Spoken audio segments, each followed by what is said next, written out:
We'll sip our worries away, nice and slow. Your laughter ripples like sweet warm wine. In this jazzy sultry space, you're mine. The saxophone croons a velvet tune, while melodies dance beneath the moon. We'll toast to moments both grand and small, in this hazy, lazy, jazz-touched hall. But let's sit together in the mellow night. We'll drink to love till the morning light. Every glass we raise a promise true. Here's to the magic in a drink with you.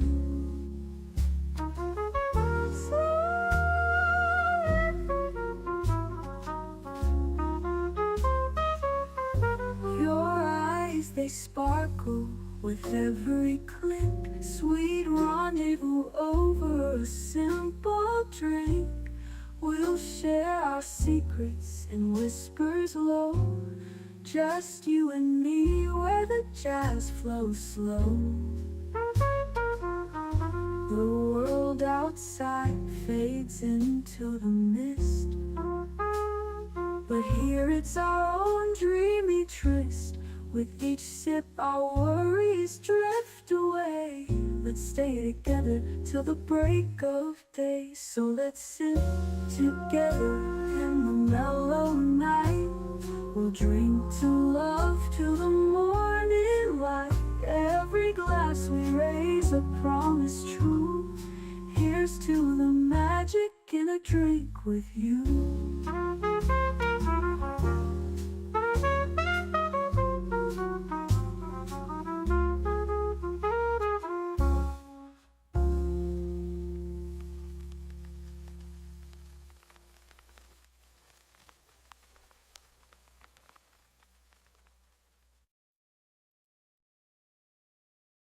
The following live stream has been approved for appropriate audiences.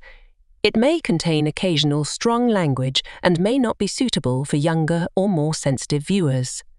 Viewer inebriation is advised, though not mandatory.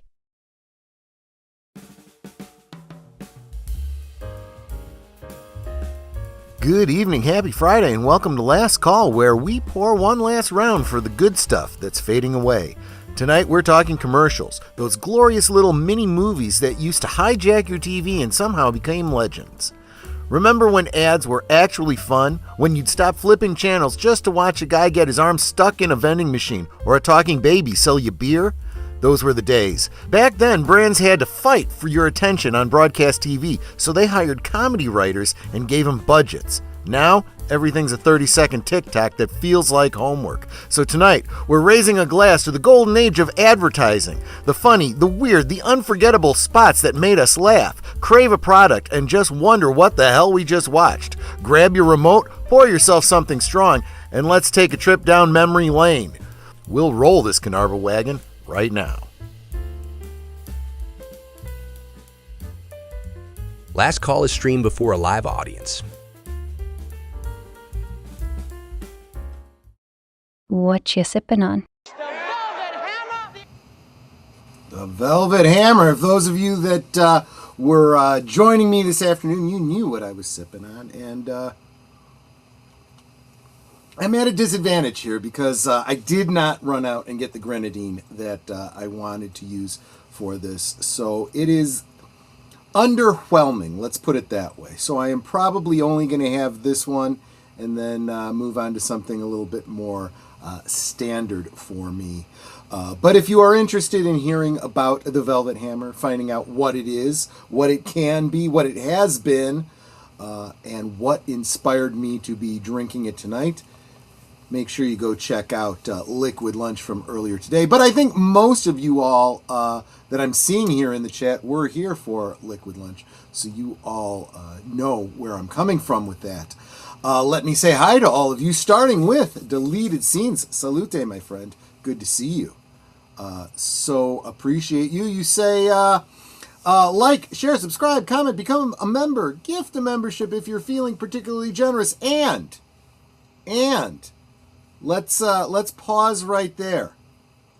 I'm going to actually bring in my trusty sidekick, Aged Boomer. First, Aged Boomer, how you doing tonight and what you sipping on? I'm doing fine, and I am sipping on a Coca-Cola. Please gift Troy $999 plus an extra 20 for shipping so he can get himself an Ultimate Neo Geo set coming November. I'm kidding. We'll talk about that on Sunday. No, it's funny you say that. It's funny you say that because what I wanted to say on the Your 5-minute timer on bedroom is ringing.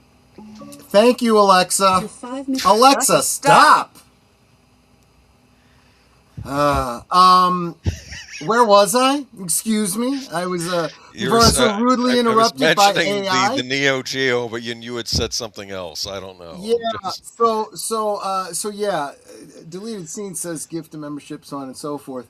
We have to keep it succinct tonight, right? Because you have to be to work tomorrow, right? yes, I do. In the morning. This guy not only is he the lifeblood of this channel, but he also works a full-time job. Yes. He honestly, this channel could not exist without him, and that is why. And I'm especially saying this tonight because I gave him no notice about what we were doing tonight, and he put together one of his normal professional level presentations. He put all this stream together while I was, planning out my drinks for Quick and dirty. So here's what we're going to do, folks. Everybody listen up in the chat and remind me to bring this up again later in the stream. Every dollar you submit tonight, whether it's a super sticker, a super chat, a super thanks, a gifted membership, whatever you do, half of that is going to Aged Boomer. Netter, I want you to, as you normally do, Netter, pay attention to what comes in, tally it up, divide by 2, and get a gift certificate. Send it to Aged Boomer. And you don't get any say in this, Boomer. I guess, I do have, by the way, and next month I do have a birthday coming up, and we will do my birthday Monday night at the movie stream run. I already have 4 movies picked out. So, folks, if you want to support this channel, obviously do all the things that Deleted Scenes just said. But in addition to that, half of that's going to Boomer. So if you want to support Boomer, you gotta. Connie Cleary. Too. Yeah, Connie. Whoops, it went away before I had a chance to bring it up. I may have to back up. There's a lot for me to bring up. This was the most recent one. Connie dropped $2 just because she likes Aged Boomer, and I can't say as I blame her. Have a great show, my friends. I hope you enjoy those Velvet Hammers. Yeah, it's just going to be the one tonight. I'm gonna switch off because I'm not really enjoying it as much as I thought I would. But thank you so much, both of you, for the Films with Friends raid, and of course Connie Cleary, who has been a member for 22 months. Has it been that long? One of our first members. I super appreciate you so much, Connie. I really, really do. But you know who else I really appreciate is Ruby Hoove, who gifted a membership over on Netter's channel to Lady V. Have not seen her in a minute or two. Lady V, welcome to membership over on Netter's channel. Thank you so much for that. Let's see here. JPRPH1. Salute there, my friend. Good to see you. Dropping the membership emojis over on Netter's channel. Prince15, Princey do for you, says, Master Troy, yes, good to see you, my friend. I don't think, unless, of course, you're a channel that I just don't know the @ for, but welcome. Always good to see a new face around. Netter also says to like, share, subscribe, leave a comment. Only 128 subscribers needed over on this guy's channel to get him to that magic number. So if you're not already subscribed to Aged Boomer, the link, of course, is in the description below. JPRPH1 is also celebrating 22 months of membership. See, I guess 22 months ago was when membership started on the channel, so there you go. And let's see here. Any advice for someone who's new to horror movies? Oh, what kind of horror movies do you want to watch? That's my big Yeah, question. because honestly, when you get right down to it, horror movies aren't all made the same. I mean, Netter has talked about this, about how she, when it comes to horror movies, there's certain kinds of movies you don't like, and there's some you don't care. Yeah, It- I don't care for cut 'em up, stab 'em up movies. I prefer ones that are more. Oh, I didn't see that. Yeah, or yeah, yeah. anything In like other words, that. good like writing, The Sixth yeah. Sense, that sort of thing, where it's Sixth Sense. like, oh yeah, when you look back, da da da. Right. You know. What were you going to say, Boomer? Well, my advice, if someone's just starting out and they don't want something too gruesome, maybe go back to the old Universal horror movies, that period. Or maybe the True. Gothic horror movies of the 1950s and 60s, like the ones from Italy, England, and the United States. With the United States, you had the Poe movies. In England, you had all the Hammer movies. England, you had Italy, you had Mario Bava. But start with those. Just look up a lot of lists. If you want later modern horror, start with Night of the Living Dead and move on from there. Okay. Yeah, and just remember that it's kind of a sliding scale, because what we consider horror today would have been unimaginable years ago. And what they called horror back then, doesn't seem like it. It seems pretty PG these days. So it's kind of a sliding scale. But you got to develop your own taste. That's the one thing about horror fans. We all tend to have different tastes, but we try not to attack each other's tastes. So there you go. Yeah, thanks for bringing that up, Hoot Owl, and welcome, by the way. He says, good evening, all. Had 2 tornado shelter calls this evening. Yeah, I'm guessing you must live somewhere here in the Midwest. Corey from Movies.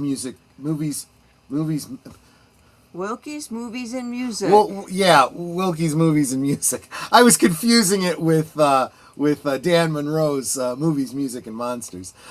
He was saying today that they were having some weather during his afternoon lunch hour, and then this evening, we were getting some of that too. So yeah, Midwest is getting hit a little bit. So It's actually pouring quite a bit outside.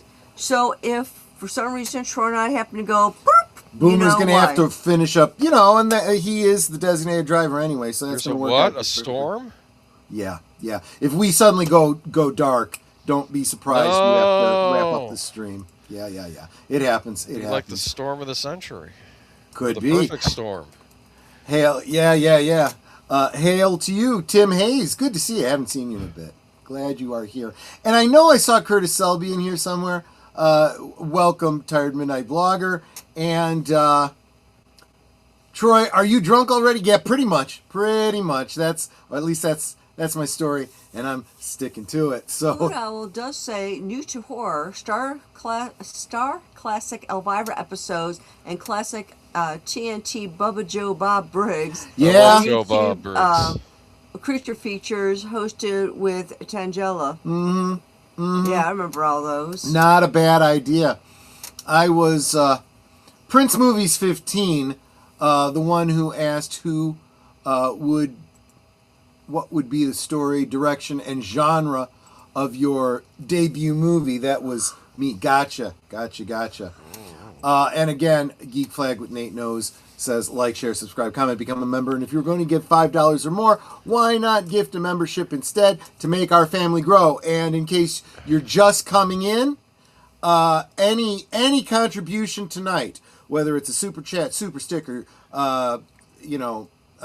super thanks, gifted membership, becoming a membership, half of the revenue from that is going into a gift card, and it's going to this guy over here because he is woefully underpaid. He is woefully underpaid for all that he contributes to this channel. So let's, if you want to support him, tonight is the night to give. Thank you. Well, look at that, Geek Flag. And like I said, we got some interesting news this week that you can catch on Sunday. But tonight we're going to go take a bit of a time travel trip, I think, right? Which I guess I kind of feel like that's what we're always doing. But yeah. Let's get to it. Okay, sorry, I got to bring. Because of the karaoke last week, I got to rearrange and redo and stuff. So. Did you, maybe I missed it, but did you say that you got a gifted membership from Geek Flags for going to Jeff B? I must have missed it. Let me go back and see. Oh, and I'm sorry, and a $10 super chat from Deleted because Whoa. he also likes Age of Boomer. Well, thank you. I guess I did miss it. That was Ruby Hoof. I'm not seeing it. It's right near the bottom. Let's see, is it on mine or on yours? It's Oh, on maybe I have to yours. go further. Oh, okay. Yeah, right near the bottom. Sorry. Yeah, Geek Flag with Nate Knows gave a gifted membership to Jeff B. Thank you so much, my friend. And Tim Hayes is celebrating 18 months of membership. Thank you so much, my friend. All righty. Let's get into it. The best TV ads ever. So as I said in my monologue, back when we had terrestrial television, that was back when you know What? TV was free. You didn't have to pay a streaming service or cable Nice when fees or things are whatever. free. It was all paid for by commercials, by ads, and that was great. That was wonderful. Most of the time, people treated it as an opportunity to get up, go to the bathroom, go get a snack, whatever. And so, in order to keep you watching, the advertisers actually used to put thought into entertaining you enough to watch the ad, and thereby maybe get you interested in the product. And as I always say on this channel, what do I always say on this channel? I say own physical media. Well, when it comes to physical media, I even have commercials What? in physical media. Yes. No way. 1001 classic commercials. I could literally sit and watch, 16 hours of commercials if I so chose. You know, they also sell things of like old trailers too. You can get too. And you can actually find a lot of this stuff too On YouTube. On YouTube, yeah.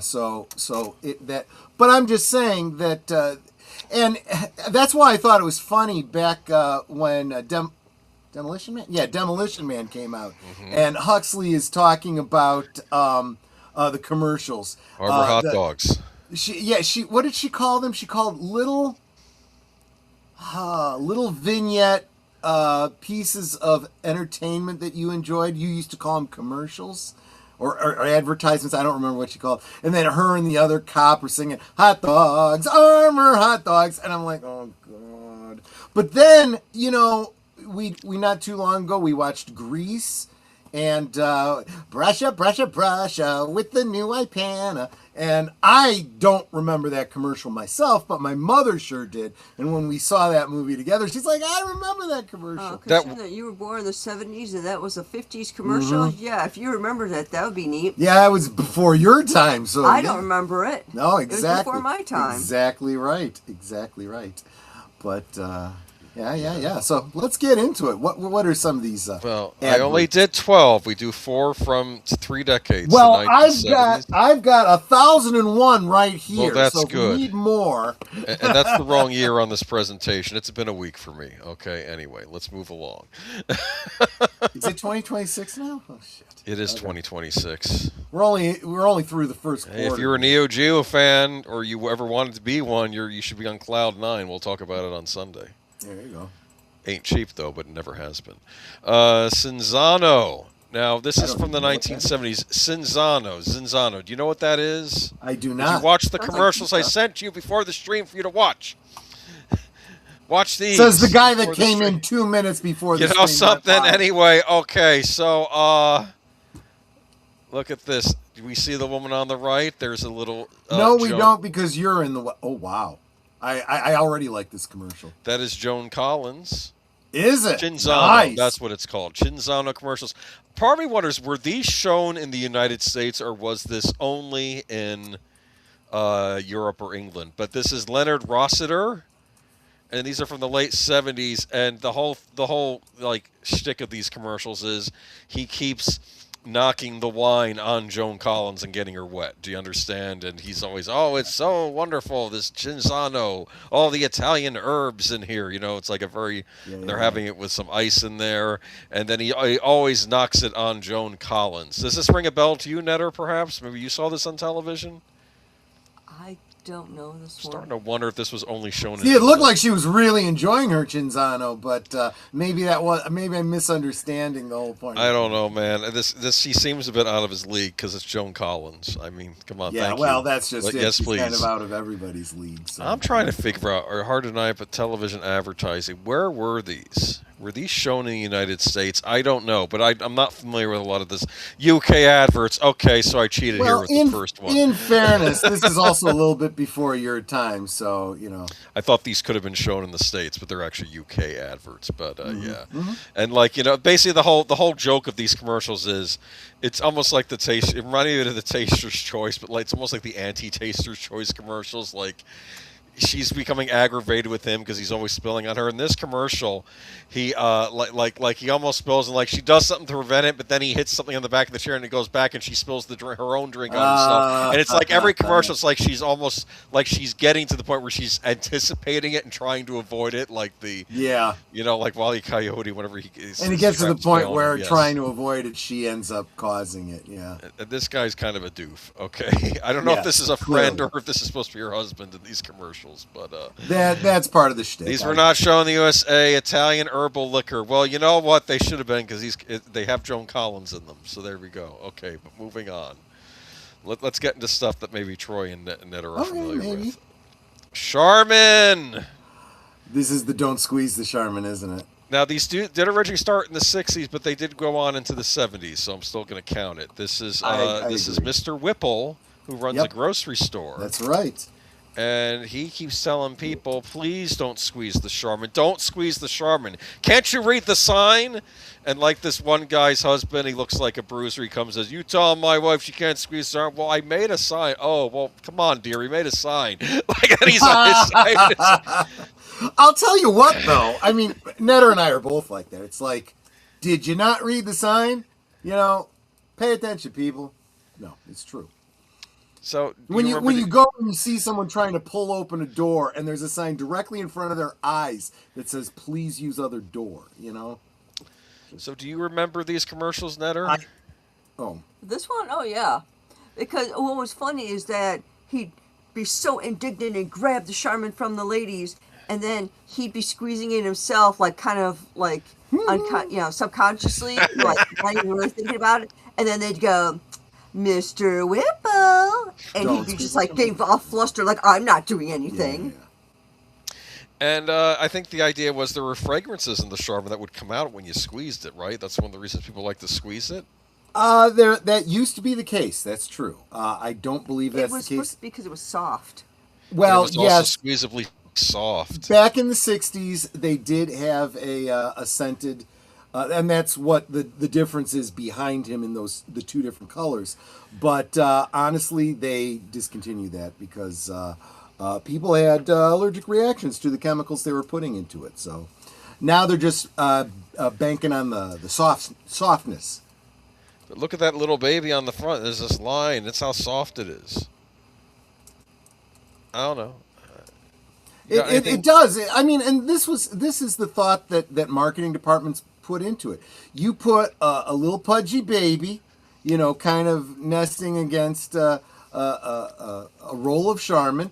It looks soft. It looks like he's comfortable. It looks like, well, if it's good enough for a baby, yeah, be good enough for my tush. Yeah. See, now Troy knows that when I get toilet paper or I get paper towels, I do the pinch test. And what the pinch test is, you will basically take your first finger and your thumb, and you put your first finger where the cardboard tube is, and your thumb on the outside, and you pinch.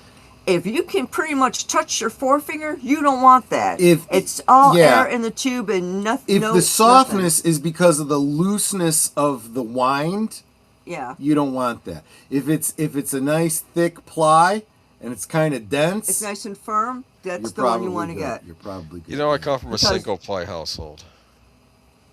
No. Because and look, I think my grandmother tried that once, and she's like, "Boy, we're going through toilet paper twice as fast." I'm like, "Yeah, because you got one ply.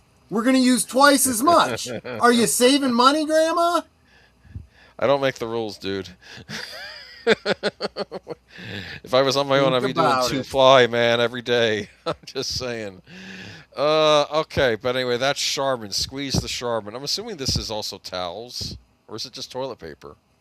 I think I it's don't just know. toilet paper. I didn't know. Okay. I never knew No, Charmin did Bounty's anything. towels. That's the quicker picker upper. Bounty is the quicker We're picker not upper. doing that one tonight. Though I do remember that there was a Mad Magazine ad for Bounty Quicker, the quicker picker upper with Rambo, like shooting up a bunch of guys, and then they use and then like the lady says, "Oh, you can Charmin Bounty. to Look how clean it much up. blood you can soak up with one Bounty towel or something." Well, just like I almost said Mr. Hooper, Mr. Whipple here, with the Charmin.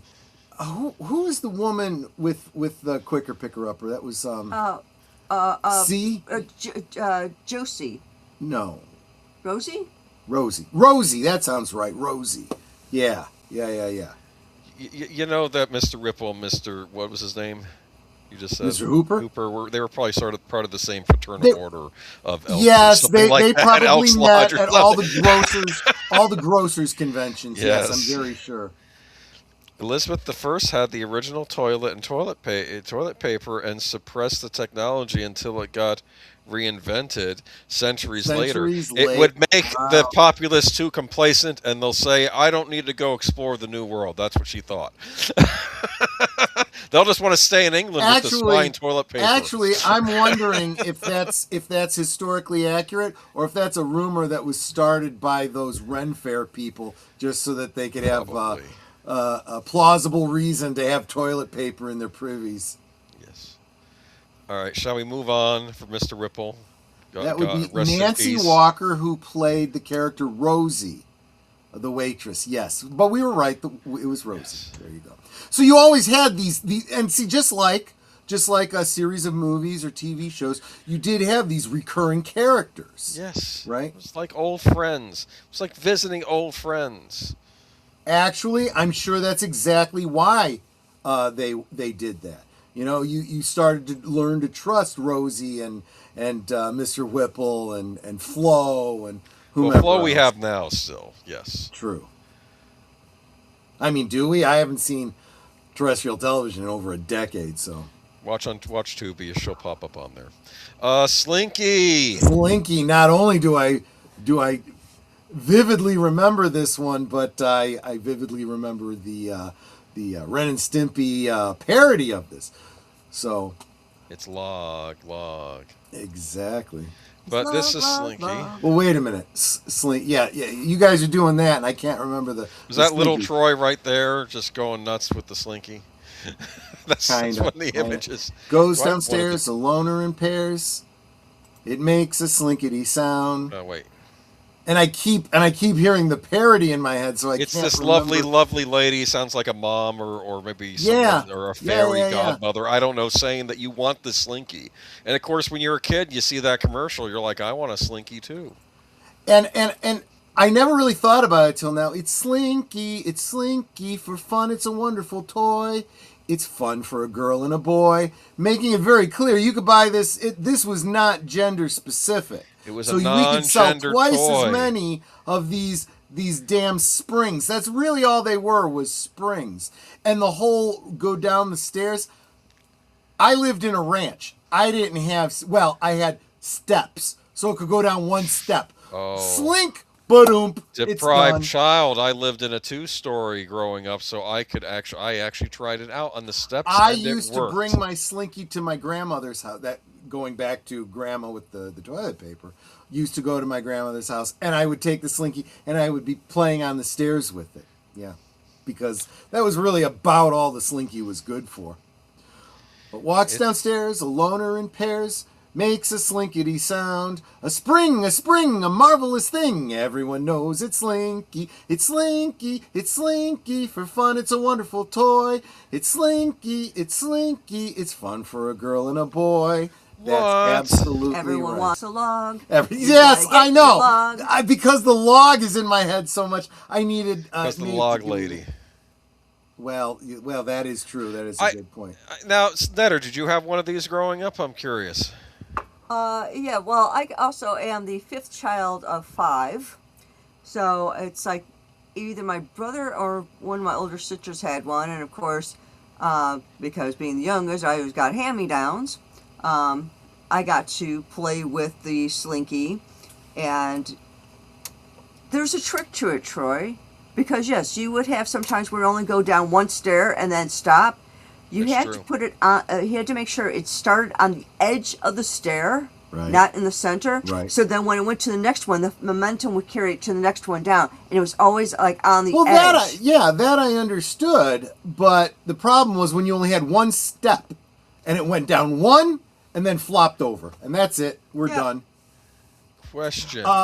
Yes, Did you ever have a slinky dog? I did Either not. of you. That No. did not look interesting to me. Well, what is the slinky dog, though? Because that can't go downstairs because it's No, it attached couldn't. to a That was dog. just So it. what? The idea behind it was a little bit similar. Similar. By That's the a way, good word. That's by the fine. way, I'm out of Velvet Hammer. Okay, So I could you will- I mix will- me a martini, I will please? do that. Do you remember the toy Inchworm? Yes. Vaguely. You would sit No, I on remember it. glowworm, not inchworm. Sorry. No. Glowworm. Inchworm Okay. was, you know how you had like those hobby horses and stuff? This was a big plastic worm, green worm that you sat on. And it was really for like younger kids, like 3, 4, 5 years old. If you were much bigger than that, you were going to break the damn thing. You'd sit on it. You were sitting on the hump of a wiggly worm, big plastic worm. And when you'd sit on it or you push down on it, it would squeeze it out. But there was ratchets in the wheels. So the back, the front couldn't go back. So the front would go down and then pull the back end. So you'd bounce up and down and it would move you forward. Kind of the same shtick with the Slinky dog, but less with ratchets and more with you're pulling them like you're pulling a leash. And the gimmick of it was he had a front and a back, and the middle part was a slinky, and he like stretch out and it would bounce. Let me make the this back really end. easy. Yeah. You seen Toy Story? Well, That's the doggy in there. there Yes. you go. That's a good point. Yeah. Which actually was good for Toy Story because it gave the slinky a personality. Because then you could have Yep. the face attached. And I originally thought that was created for the Toy Story movie until I was watching this commercial. And said, get Slinky Dog. And this is back in the 70s. So, okay, well, I'm wrong. Yeah. Oh, yeah. Yeah. Just about every toy, with the exception of the newer toys, all the Right. old toys. Right. Actually, I would argue that Woody wasn't based on a real toy, but he was based on a real type of Toy that was you had in very the popular. 50s. Yes. But all the others were absolute brand names. You had Barbie, you had Ken, you had Mr. and Mrs. Potato Head, you had the Slinky Dog, you had the Green Army Men. Yeah. So Remember yeah, those? just about all of those toys. And they were meant to be kind of, and this was back when they used to make family movies that the adults would enjoy because Yeah. they'd go, I had one of those when I was a kid, you know, which Yes. draws you into the whole nostalgia of the story. And let's face it, what's the story about? Woody was gifted to him by his father, I think it was. Yeah, and the computer animation lent itself because it gave the Right. figures a real plastic look to them. Yeah, Right, so, yeah. exactly. But yeah, so this was Slinky, and I remember though the worst thing about a Slinky, they would get bent. Yeah. One of the rings so, would get bent, and then so- they were useless. You couldn't use them anymore. Now they're a cheap toy, yeah. but then they would get bent. And I knew kids who had plastic ones, and part of me wondered if the plastic ones were better. I never tried No, one. they were too stiff, so They they were much wouldn't. stiffer, yeah. They wouldn't do the go downstairs thing because my daughter had one.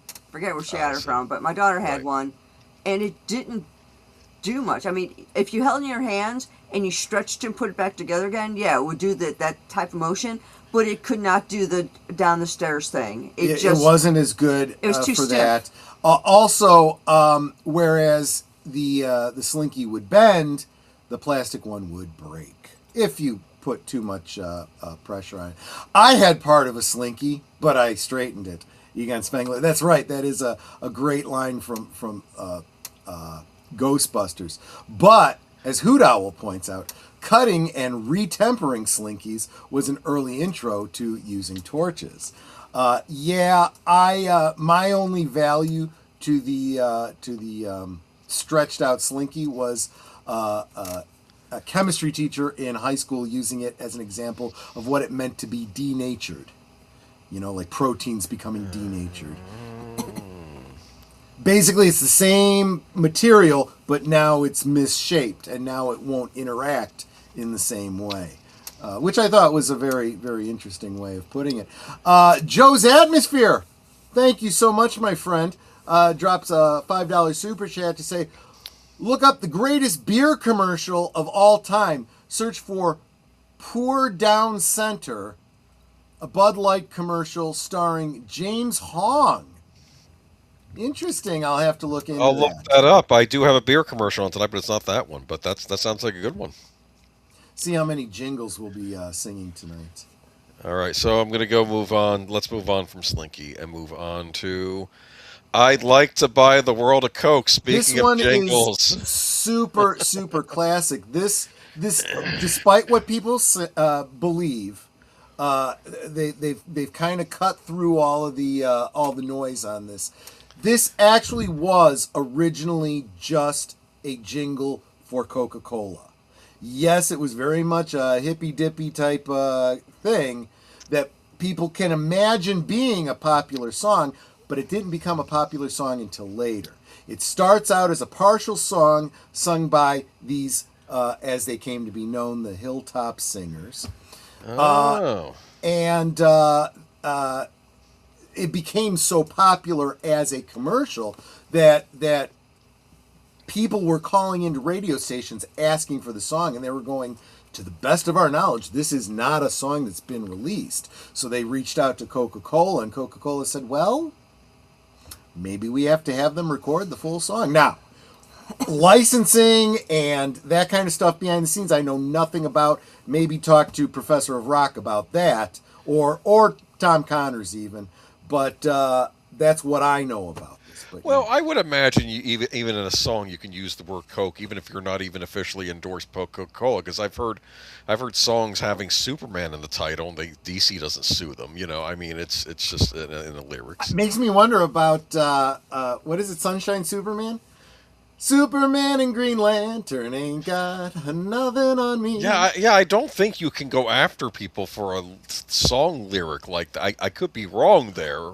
Well, the songwriter. Weird Al, they'd be going after night and day. I mean, no, yeah. You can claim trademark, but you can't really just saying Superman or making a reference to Superman. That does totally fall under fair use, but then again, the way IP law works, I don't know. I like this. The way Hoot Owl puts it, the Coke chant was as annoying and complimented the "We Are the World" song. Yeah, actually, I could totally see a comparison between "I'd Like to Teach the World to Sing" and "We Are the World." Special place in my heart for "We Are the World" because that was our graduation song. So we all sang that. I thought it was pretty drippy back then. By the time you're using it in your graduation ceremony, it's pretty much run its course. But I like this song. I do. But, you know, the hippie element does kind of give me a rash, so I kind of, but, you know. I'd like to teach the world to sing in perfect harmony, which is why I don't actually usually sing. So there you go. Yes, and Netter makes a great point. This was a great one to do in the round. So I remember in grade school, in music class, we would sing this just to, you know, practice singing in the round and singing your own part and being part of well, that was chorus. also kind of like a backup thing, because Troy said the first thing, and then I came in and repeated the line. Exactly. But then in the commercial, the second person stopped. First person would say, you know, "I like to buy the world a Coke and keep it company." Just to point out, in the release version of the song, they don't talk about Coke. Yeah, so and then I know the commercial, and then everyone would join in. It's like, that's the real thing. It's the real thing. That's right. That's right.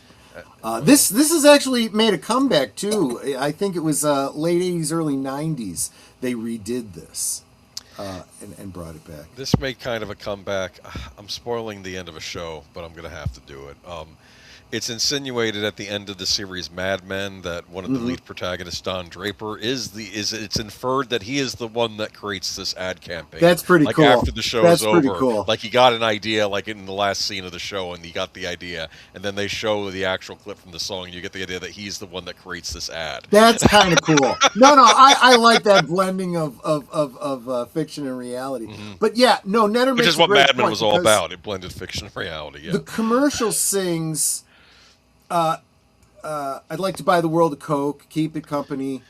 It's the real thing, right? The release version is that's the song I sing. So yeah, obviously they took out the Coca-Cola references. I am talking about, a hippie era song, so I got to be careful about taking out the Coke references, but I don't know. It's one of the big commercials of the 1970s, though. But yeah, you're right. It's got the kind of hippy dippy thing going on. But yeah. On that note, do you want to go into the 80s now? Let's go to the 80s, sure. Let's go to the 80s.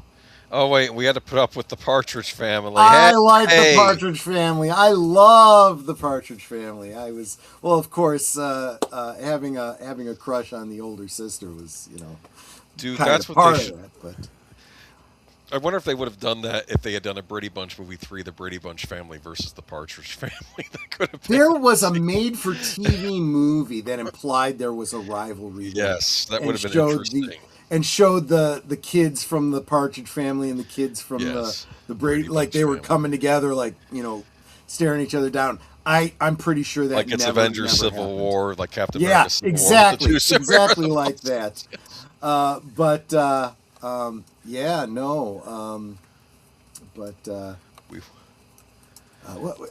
David Cassidy was the brother on there, and his stepmom was Shirley Jones. Shirley Jones. She was and no then his slouch brother either. was Sean Cassidy. Sean Cassidy, who we just watched a great video of him doing a duet with Goldie Hawn. And then it was like, I didn't know Goldie Hawn could sing. I'm like, yes, she could. And that was her, she'd do the, and then she'd start singing. You're like, wow, okay, I have totally underestimated this girl. Yep, because she really is a Sharpie. She really is. Anyway, let's leave the 70s behind. Let's move on to the 80s. The 1980s. And I will start with The Clapper. The Clapper. Yeah. What? I don't think the kids on... Yeah, there's the old lady from the Clapper commercial. Okay, Yeah. Old ladies were a thing in 80s commercials. You'll notice this. The Clapper, this is a... You had a lot of what I would call budget commercials back in the 80s where you didn't necessarily have these lavish things. So there was a lot of companies, Ronco and K-Tel, and just all industries had a company that was like this that put out cheap crap, right? Seriously, like K-Tel would put out records, and I don't know if they got like cheap licenses for, like the songs that didn't make the top 100 or whatever, but were still known and popular, or sound-alike versions of top 40 songs or whatever. And everything was 1995, and then whatever company this one was, it was probably... They're probably the same ones that did the Pocket Fisherman and the Chia Pet and all the goofy crap. Chia Pet almost made it into this stream, but I said no. We did the Clapper. Everybody knows that, and these were the products you'd buy at like Walgreens. Late at night Radio before Shack, they closed maybe?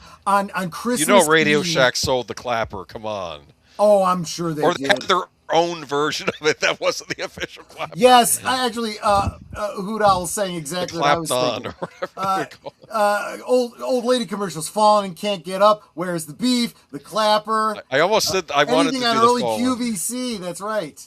Here's the thing, the falling and the can't get up. I don't remember what that was advertising. I know it was some kind of thing that they pressed on their chest to get the hospital. Yeah, it was a Medic Alert. I don't know I don't know the name of it. I just remember the commercial. Yeah, it was Medic Alert. You would press a button either on your wrist or on a necklace. If you were in it was essentially calling 911 is what it was. It was a direct line to 911, and it I believe it had a voice pickup that would broadcast, like she said, I've fallen and I can't get up. If you beeped it and they heard nothing, they'd send an ambulance and police to your house immediately. It was a service that I don't know if it still exists. Something like it probably still exists. Did you have a clapper? I did not. But there are a couple of really good videos on YouTube talking about the technology behind it and how really clever the technology was back in the day. We wouldn't see anything like it until you got this stupid Echo Dot that sends a message all the way to Portland, Oregon or something to come back when you want to turn on your lights. I kid you not. That's the technology. It wouldn't shock me. They don't work anymore because the Wi-Fi waves interfere or something. No, I don't know. No, not at all. No, because it was plugged. It was literally a plug. So it was an interference between your light and the outlet. So your light was on. It just wasn't giving off any electricity. And as soon as it heard a noise, a physical noise, it would open the gate that closed the circuit. So as long as it could hear sound, it was going to work. There was no electronics involved, at least that could be interfered with. It was very, very low tech, very clever. I don't know though. As a child, I never thought this was interesting, and they would advertise this all the time. You'd be on, especially if you're on the USA Network Up All Night or any time, forget it. Yep. They were playing this ad all the time on the USA Network. I know I saw this, it. And the reason being, keep in mind, you would see this late night. You would see this, at times when nobody was watching TV. That's when they would play it because it was cheap advertising. You wouldn't see this during the Super Bowl. Must-see TV or something like that. And Nate is correcting me. There was a service in between that would determine whether or not. Yeah. But effectively, from the point of view of somebody in trouble, it was a direct line. It was a direct enough line. Certainly better than, And this was again. You got to remember, this was the days before mobile phones. Not that mobile phones matter, because if you fall and can't get up, you can't get to your mobile phone unless you're physically carrying it with you, But the idea is now she can go to rest because she just had to clap. Oh, I forgot to turn the light off. Wait a minute, I'll just clap instead of having to get all the way up out of bed. Isn't that a pain when you get yourself settled and you realize you have to turn the light off? Which doesn't happen because you turn the light off before you go into bed because that's what makes sense. Oh, see, we used to have our bedroom, well, actually our bedroom still arranged the same way. But it was one of those things where our bedroom light is on Troy's side of the bed. So he would just reach up and flick off the light. Then we got, and I'm not saying her name because she'll come on and be annoying. The Echo Dot. We got her plug. And we have our bedroom light now plugged into that. So we just tell her off light, she turns it off, or on light, and she turns it on. Unless there is a Wi-Fi problem in the house, like you were saying, this is why I'm saying the clapper actually was superior technology. Yes. Sometimes low tech is better. And let's face it, even better still, reaching up, turning off the light. Well, nowadays they would make it extra complicated to use, probably. Oh my gosh, this is so neat. Thrifty and Priceless, Rite Aid, I think would sell. Yes. And like I said, Walgreens and I'm sure other, nickel dime stores and stuff. But I love that he's got moving, clapping hands. That's kind of neat. I like that. Being a kid in the 90s, you'd get beaten up by other kids if they found out your parents shopped at Payless. It was not a pleasant sight. If you find out you got your shoes at Payless, you're dead kid. They don't care. I must not have run around snooty enough. No, man. During the 80s, man, doesn't matter. No, everyone I knew shopped at Payless. Everybody. Oh, man. Everybody. Because in fact, we would pick on the ones that went to the snooty places. Good for you. I don't know what to say. It's. I guess this was this in the '90s? Things might have changed in the '90s. Maybe that's what it was. Maybe. Dunkin' Donuts. Dunkin' Donuts. You can't buy it in a grocery store. Well, yes. I still sing that. Oh, gotta make time to make the donuts, Sky. Come on. The gag for this was so good because let's face it, every working guy knows this. But think about it. If you were the type that got up and you're leaving the house at 6 a.m, commuting to work, and you stop to get donuts for the morning meeting or whatever, and you would stop at Dunkin' Donuts on the way in because it was your time to get the couple dozen donuts for the meeting and whatnot. And sure enough, as you're driving, you'd be thinking, "Damn, I'm all blurry-eyed. How early do these effers have to get up to make donuts for me?" I can tell you, because there's a sort of related commercial for Wonder Bread. At 4 a.m, when you're in bed, the hostess bakers are baking bread, and that is the reason it tastes so good. Like oven fresh wholesome bread should. Wholesome bread, not Wonder Bread, so it's wholesome bread. Yeah. And then they would spell it. Yeah. So this whole idea that this baker had to get up, and it's true. The Dunkin' Donuts needed to be made fresh on site before you were doing your commute. So, and actually, what was it? Was it Max Miller who just recently did one about bakers? And how early they had to get up and how late they would work and so forth. And this wasn't anything new, but this did give it a thank you, by the way. Switch back to a regular martini. It shouldn't be too strong, but Thank you. Did you read Joe's Atmosphere's super chat? $4.99 super chat. Yep. Look up the greatest beer. Okay. Yep. I must have missed it. Back- Okay. Maybe write that down for me so I remember to do that. I might. Maybe I'll put that in for the next time we do this. Good idea. Good idea. Or down center. What is it? Insert gif of Michael French being flabbergasted again that Boomer isn't a boomer. Okay. After talking about kids in the 80s. Well, yeah. I'm not a meme expert, but we got to do a meme stream sometime because I got to explain where the boomer comes from. It comes from the 30-year-old boomer meme, which I've explained. But and then I get now people are going to say stolen valor because you're not a boomer. Okay. Back when coffee had one flavor, Dennis Leary. That's true. You go to Dunkin' Donuts, one flavor. Yes. This is where I feel like Dunkin' Donuts went wrong because they were known for their donuts. They weren't pushing their coffee. They served coffee because, let's face it, donuts and coffee go together like, peanut butter and jelly. And they were making good money on it to the point that it became the go-to coffee long before your Starbucks ever existed. It was. And you could still buy Dunkin' branded coffee in a grocery store. Did you know that? Yeah. Yes, you can. You could also get the little cans of quote-unquote international coffee that you just add hot water to, and they just tasted very flavorful. Yeah. Of course, I would also add a crap ton of creamer to make them... They just tasted better with that. I would say if you got to add that much cream and sugar to your coffee. No, not sugar, just creamer. Okay, but if you got to doctor up your coffee that much, maybe you're not that big a coffee fan. How do you take your coffee? I take my coffee as black as midnight on a moonless night. There will be, by the way, there will be a Twin Peaks drink at some point in the future, but we got to get through the cocktails first. Now, I imagine, too, I've had friends that have gotten jobs at grocery stores in the bakery department. They say, they would have to get up super early because, when you have to bake the bread in time for the customers to come into the store. So that's a lot of time preparation. Oh. Yeah, exactly. And I don't remember this specific commercial. He's holding up a little tiny rolling pin. I don't know what that's about, but I think it's very funny. Does Dunkin' still...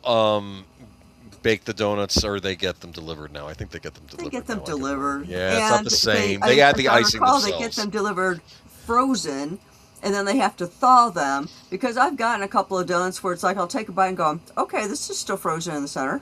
Yeah, they the same. bake them, so they do make them on site. So they are kind of, I don't know. And see, they don't have the variety that I remember Dunkin' Donuts. No, they don't. Dunkin' Donuts always had incredible variety, and they very rarely ran out of your favorites because they had a very complicated method of keeping track of how much they sold of each different flavor at each different location per day. Now they run out by midday. It's like, yeah. Right. But again, like Netter said, they could just throw in a few more because they're pre-made and frozen, which, you know. I mean, I still go there every now and then, get them for work. You know, my work colleagues, I'll pick up some donuts. But yeah, last year, Netter and I went, I don't now know if it was end of last year or beginning of this year. We went a couple times just so that we could have donuts while we were watching Twin Peaks. Crispy. They weren't good. Yeah, they tasted they weren't like they stale. used to be. Yeah, It I'd depends. rather have Krispy Kreme. yeah. Yeah, Krispy Kreme's the best chain right now. I don't know. They're not terrible where I'm Because- at. You know what it is too? It also Krispy- depends on your chain too. I've heard some people complain about certain True. chain True. branches That's that aren't. part of the aren't problem doing with it. Yeah. franchising. Yeah. It's not supposed to be, but it sometimes is. With Krispy Kreme, you know they make them fresh on site because you can watch them make them fresh on site. That's why it's part of the shtick. See? I was at a Krispy Kreme in Washington State once, and we're waiting in line, and they just bring out like a dozen glazed donuts and just offer you a donut while you wait in line. Yeah. I mean, come on, that's customer service right there. I You know? remember when they first started bringing Krispy Kremes to the Chicago area, and they told us, and I thought that was part of the grand opening, the whole free donut when you walk in thing. I don't remember who told me this, but they had a friend who just wanted a Krispy Kreme donut. Like every morning on their way to work, they'd stop in, they'd get their free donut, say thank you, and walk out. Yep. They weren't going to buy anything. They were getting the one they wanted for free. They didn't want any more than the one. But I got the distinct impression that for every one person that did that, and I'm sure there were others, 20, 30 more people would come in and get the free donut and go, that's really good. I got to bring some home with me. You know? Now I want Krispy Kremes. I know, Do we even right? have any in our area? I don't know. I think we looked this up a while ago, and a lot of them have closed up. I like it when they have holidays because then they do themed donuts around holidays. At Dunkin's and Krispy Kreme, they do themed donuts, but Nate says, this is why I love Brittany, France. All the bloggeries, baked bread all day. I'm assuming that means bakeries. And if they have something there, after 3 hours, it becomes bird food. yes. That was probably AI autocorrecting a minor error and then turning it into something way different. No. It's just I don't know how to pronounceify French. Oh, I see. Krispy My Kremes are mistake. okay, but they don't seem to be the right size. They didn't last in my area. I see. There's a local donut bakery called the Lehigh Bakery, which I really like. Their whole shtick is square donuts. That's interesting. I tried to get a free Slurpee at 7-Eleven on Free Slurpee Day, but they told me they weren't giving them away for another hour. It's Yeah. always in the fine print, Bait right? and switch. Bait and switch. Yeah. That's what we call that. I'm just saying. Okay, there is a Krispy Kreme in Elk Grove Village. Almost 10 miles away. Okay, yeah, that's not That's not They're far. far. open till, they just closed. They're open till 10. Damn, they literally just closed. Okay. It'd be cool if you get some for the next Sparkwood and 21. You could be eating donuts while you're. They We're should not make gonna a be cherry. eating we're not going to be eating a lot Yeah. of carbs going forward. I understand. But I may treat Netter to one Krispy Kreme. You could get like a half dozen, maybe. There you go. Or we could get one and split it. One donut and split it. Okay. Did you want to do thought your of something commercials that's in the now? By the freezer. way, we're at the halfway mark. Yeah, but not tonight. Okay. It would also take a while to defrost. So. Did you want to do No, I don't want to eat it frozen. What were you going to say? Did you want to do the promos now since we're at the halfway point? I trust you, so yes, I absolutely will. Let me see if I can find them. I know I have them in here. Here they are. Yeah, just a reminder of what we've got coming up for the week, and then we'll get back to some of these. So, a commercial in the show about commercials. Be right back. You are watching Last Call, streaming every Friday night at 9 Central, 10 Eastern. Come on in, pull up a chair, and have a drink with us. This week on Saturday Night at the Movies, Hugh Jackman stars in 3 stories, one each from the past, present, and future, about men in pursuit of eternity with their loves. It's the 2006 romantic sci-fi anthology film, The Fountain. This Saturday night at 9 p.m. Central, 10 p.m. Eastern on Netter's Network Retro Cinema. Every Sunday evening, Aged Boomer and Last Call with Troy Pacelli bring you the rundown of the week's geek news, or at least what they think is interesting. You may have heard about it elsewhere, but Boomer and Pacelli spin it like only two old geezers can. It's Geeky Geezers, every Sunday evening at 8 Central, 9 Eastern. This week on Live from Sparkwood and 21, Audrey is hired at One-Eyed Jack's, but is caught in a trap when her father arrives. Cooper gets Jacques Renault to reveal the details of Laura's last night in the cabin. Deputy Andy saves Truman's life and apprehends Renault. Join us for The Last Evening this Tuesday at 7:30 Central, 8:30 Eastern on Deleted Scenes and Affiliates. Meet me at Sparkwood and 21.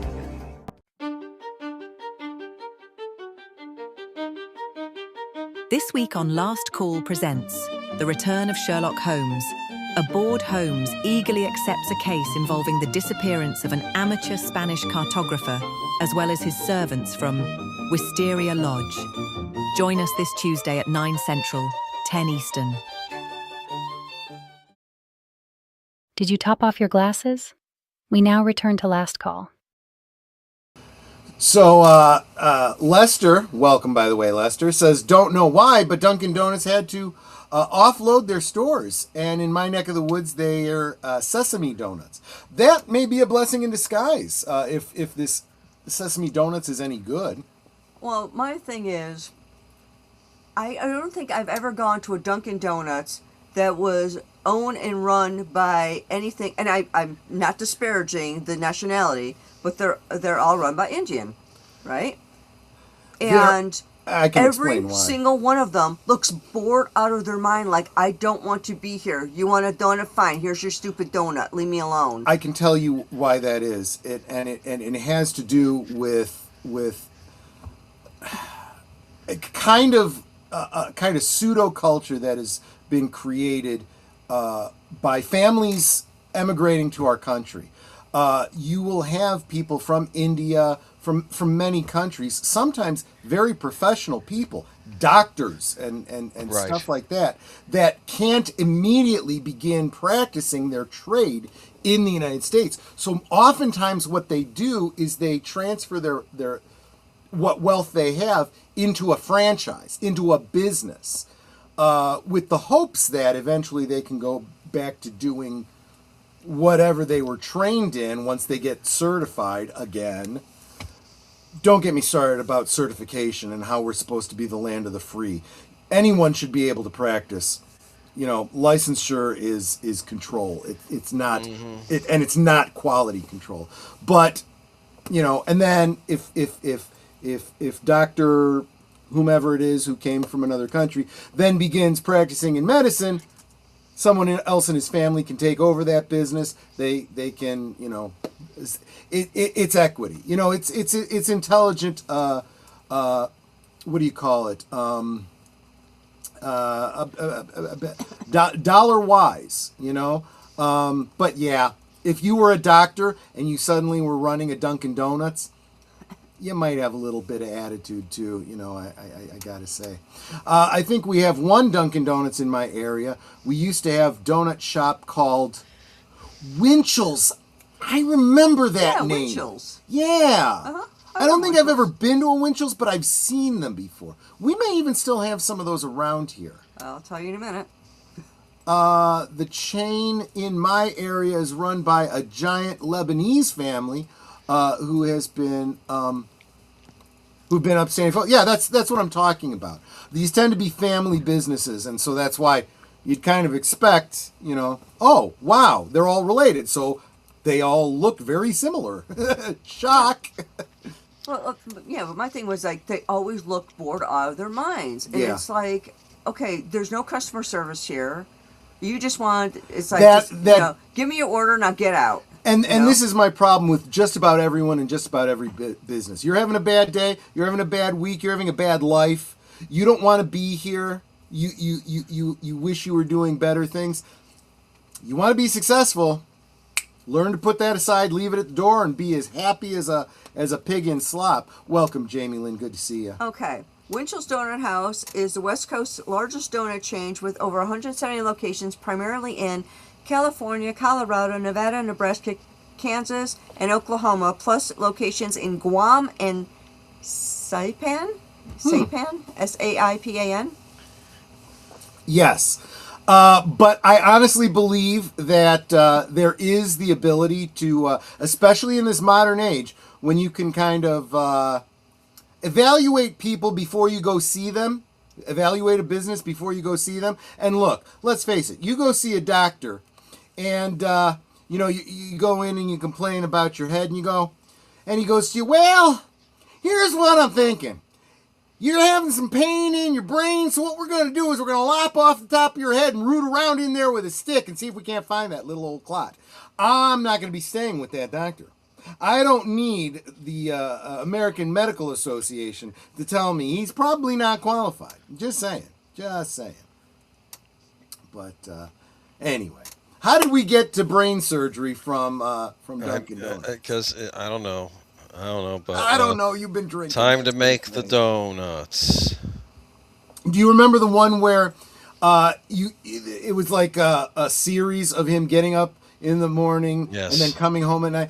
Time to make the donuts. I made the donuts. Time to make the donuts. And it was going so much and getting so monotonous. At one point, he's getting ready to go out and he goes, "Time to make the donuts." And he runs into himself coming in, going, "I made the donuts." The skits, man. This is the genius of advertising. And this is what 45 years later. I still remember these commercials. Unlike commercials now, if they even exist, frankly, I'm going to tell you a certain place that we may be broadcasting has some of the worst commercials I've ever seen. Maybe one day we'll do a stream on those. Yep. The nightmares of YouTube commercials. Anyway. But moving on to, of course, I have to do You were Wendy's. all waiting for this. I know you were. I know it's Wendy's, but just to say, where's the beef? Where's this the is beef? the most brilliant ad campaign probably in the history of ads. I'm sorry. Talk about throwing shade at the competition. Those are the best ads when they attack the competition. Yep. That's what I love about it. But this one never did it directly. Look at that sign. Home of the Big Bun, and this is clearly taking a poke both at the Whopper and the Big Mac. So look at this, big fluffy bun, and they're looking at the bun. They're looking at the bum, and then what was her name? Girdle or Gertrude? I should know her name at this point. She comes over and she goes, "Where's the beef?" She says it with that. Right, and because look, that beef patty is almost the size of the pickle. Yeah. I have to say, there was a big scandal a couple years ago where people were examining the Big Macs they were getting from McDonald's, and they were examining them, and they were looking at the patties, and they were looking at the pickles included in the Big Mac, and this one lady was like, "The pickle is thicker than the actual beef patty on this Big Mac," and it's like it reminded me of these commercials back in the day. That's funny. But I'm sorry, this is a brilliant As ad an aside, campaign. as a tip, just want to mention everybody. Not that I'm in any way saying McDonald's is in any way healthy, but if you want the healthier alternative, when you go to Burger King, order the Quarter Pounder with or without cheese. They make it fresh. All the other ones are, well, let's just say their preparation method can prove to be carcinogenic over time. You lie. Just saying. But yeah, this is one of the greatest ad campaigns. No, actually, I have to agree with Hoot Owl here. The greatest burger ad campaigns are for Carl's Jr. But that's a whole other area of advertising. Yeah. Yeah, that was the one with Paris Hilton did one of those. I remember that. Did she? But, yes, Okay, but that they don't would've have ruined it Carl's for me. Jr.'s where I live, so I never got to see these ads, but I heard about it. Paris Hilton was in a horror movie that I very much enjoyed because she's like the first girl. I think she got a pipe through the head or something like that. Oh, you're thinking of House of Wax. Yeah, that's it. She's also in Repo Man. Have you seen that movie? No, does she get dead in that one too? Repo the Genetic Opera, that's what it's called. Anthony Stewart Head is in that and sings. Oh, it's wow. a musical, and she sings in it too, and she's not bad. She actually can sing. Oh, interesting. It's a musical. It's like in this horrible dystopian future where everyone has organ failure and how like people steal organs from the dead, and it's all this, and it's like in this weird thing, and it's a full on. You might get a kick out of it. This strikes me. As I think I've heard about movie. it. I just didn't know what it was. Maybe I'll look into it. Samuel Proctor says, I think the only reason I know about Where's the Beef is because they brought it back for a Super Bowl about 10 years ago. So I think it was a new version. Let me tell you something. When they're bringing back old ad spots, you know they were good. I'm just saying. If the best thing they can put out at the Super Bowl is a rehash of something from decades earlier, that's saying something, right? Yeah, it is. It is. And welcome to Vagrancy Horror. By the way, make sure you check out his channel. He just put out a new video. I miss the little car fobs from Jack in the Box. So Jack in the Box is a little bit more challenging for me because Jack in the Box was something that we used to have here in the Chicagoland area back in the 70s. And then they were gone. And then they're all just out on the West Coast. So Jack in the Box is just now starting to come back. So it's a fond memory from my young childhood. I have vague memories about it. Yes. Okay. Yeah, Where's the Beef? This was Wendy's. This was also and this didn't supplant the previous slogan because Wendy's was the home of the hot and juicy burger, and Square patties. It was square patties for one. Secondly, it was fried just like McDonald's. Right. But the idea being that it was fried very much in its own tallow juices, so it was very juicy. But of course, you know, even back then, guys, and especially young guys, you know, oh, hot and juicy. Yeah, Wendy is hot and juicy. Yes. But yeah, I guess there's not much to say. They did other ads. They did one where she's driving around the car with the two old ladies in the back and swerving, and she goes in there and she goes, "Where is that?" And then like the drive-through shuts the window down. Yes, you know, exactly. and things like that. I assume she passed away. That's probably why these ads stopped. She did. But, but she was very much beloved, much parodied, appearing on different shows for guest spots. And, like on SNL, she might pop in or something like that, or. And if she didn't, they would do a parody of her for sure. She was on a lot of magazine covers. Her name was Clara Peller. That was her name. That's right. That is right.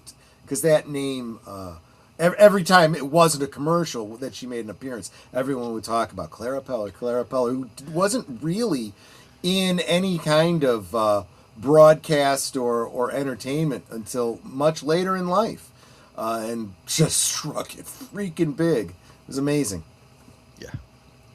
So there we are. There we have it. Moving on to... Of course, we have to do Pepsi because we did Coke. So I think it's only fair that we... Okay, we got to give equal time here? Okay. Yeah, and of course, this is kind of, I almost feel this commercial is a slap in the face to the Coke commercial, because, of course, the 80s is not hippy-dippy, it's the era of excess, and we have Robert Palmer doing a take on the song I did for karaoke last week. Yeah. Simply Irresistible, except this is now for Pepsi, and look at this. And he's got that one, this one model be to his left, she's in all, she would show up in all his videos, she would always be in the background. She had this coy look about her, too, and It's about It's like Pepsi she this was time taking around. nothing seriously, which is actually a really good attitude. Or she's to up have. to something. That's how I always saw it. There's that too. There's that But too. yeah, this is the Robert Palmer Pepsi commercial. Do you remember this one at all? I absolutely do. Yes, I do. I was not a Pepsi drinker. I wasn't didn't either, but I care thought for this commercial was cool. But I loved this Yes. commercial. I really, really did. And let me see here, though. But yeah, this was. This It got was to just the a point classic. where that sound effect in the song of the swords clashing. Yeah, that's what that is. Yeah. was as associated with Pepsi at the time as it was with Robert Palmer. Let's see here. Oh, here's an article I just found. Hold on. What does it say? Robert Palmer's sleek, suited swagger met glossy brand power when Pepsi tapped into the energy of Simply Irresistible for one of its most stylish music video commercials. The spot leaned into Palmer's signature aesthetic, sharp tailoring, hypnotic groove, and that unmistakable cool detachment, turning a chart hit into a polished pop culture crossover moment. For longer than you would think, Palmer was simply the coolest mofo in the music world. Okay, but there we go. Yeah. So Yeah, that was a cool see, ad. this is interesting because just adjacent to this, Pepsi was the choice of a new generation, a generation ahead. They were always implying that if you're ahead of the curve, you're a Pepsi drinker. But by the same token, people would take that as if you were progressive, you were a Pepsi drinker. And then there was Conservative the drinker. commercials where it was people testing the taste of Pepsi against the taste of Coke in Yeah. a blind taste I test. remember those. And that was actually, you know what? That was in the 70s, and they did a gag on that in All in the Family, where Meathead said that they would never ask him to do the soda test because he would know the difference. So he would not be able to be objective. He would know, what they were. And I can't remember what because they gave him 3 drinks. And I don't think it was RC, but it was Pepsi, something else, and Coke.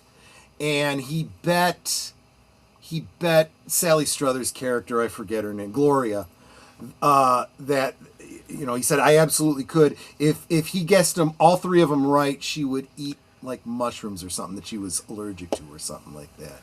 And he sits down and he sips each one, and he looks and he goes, Pepsi, other thing, Coke, boom.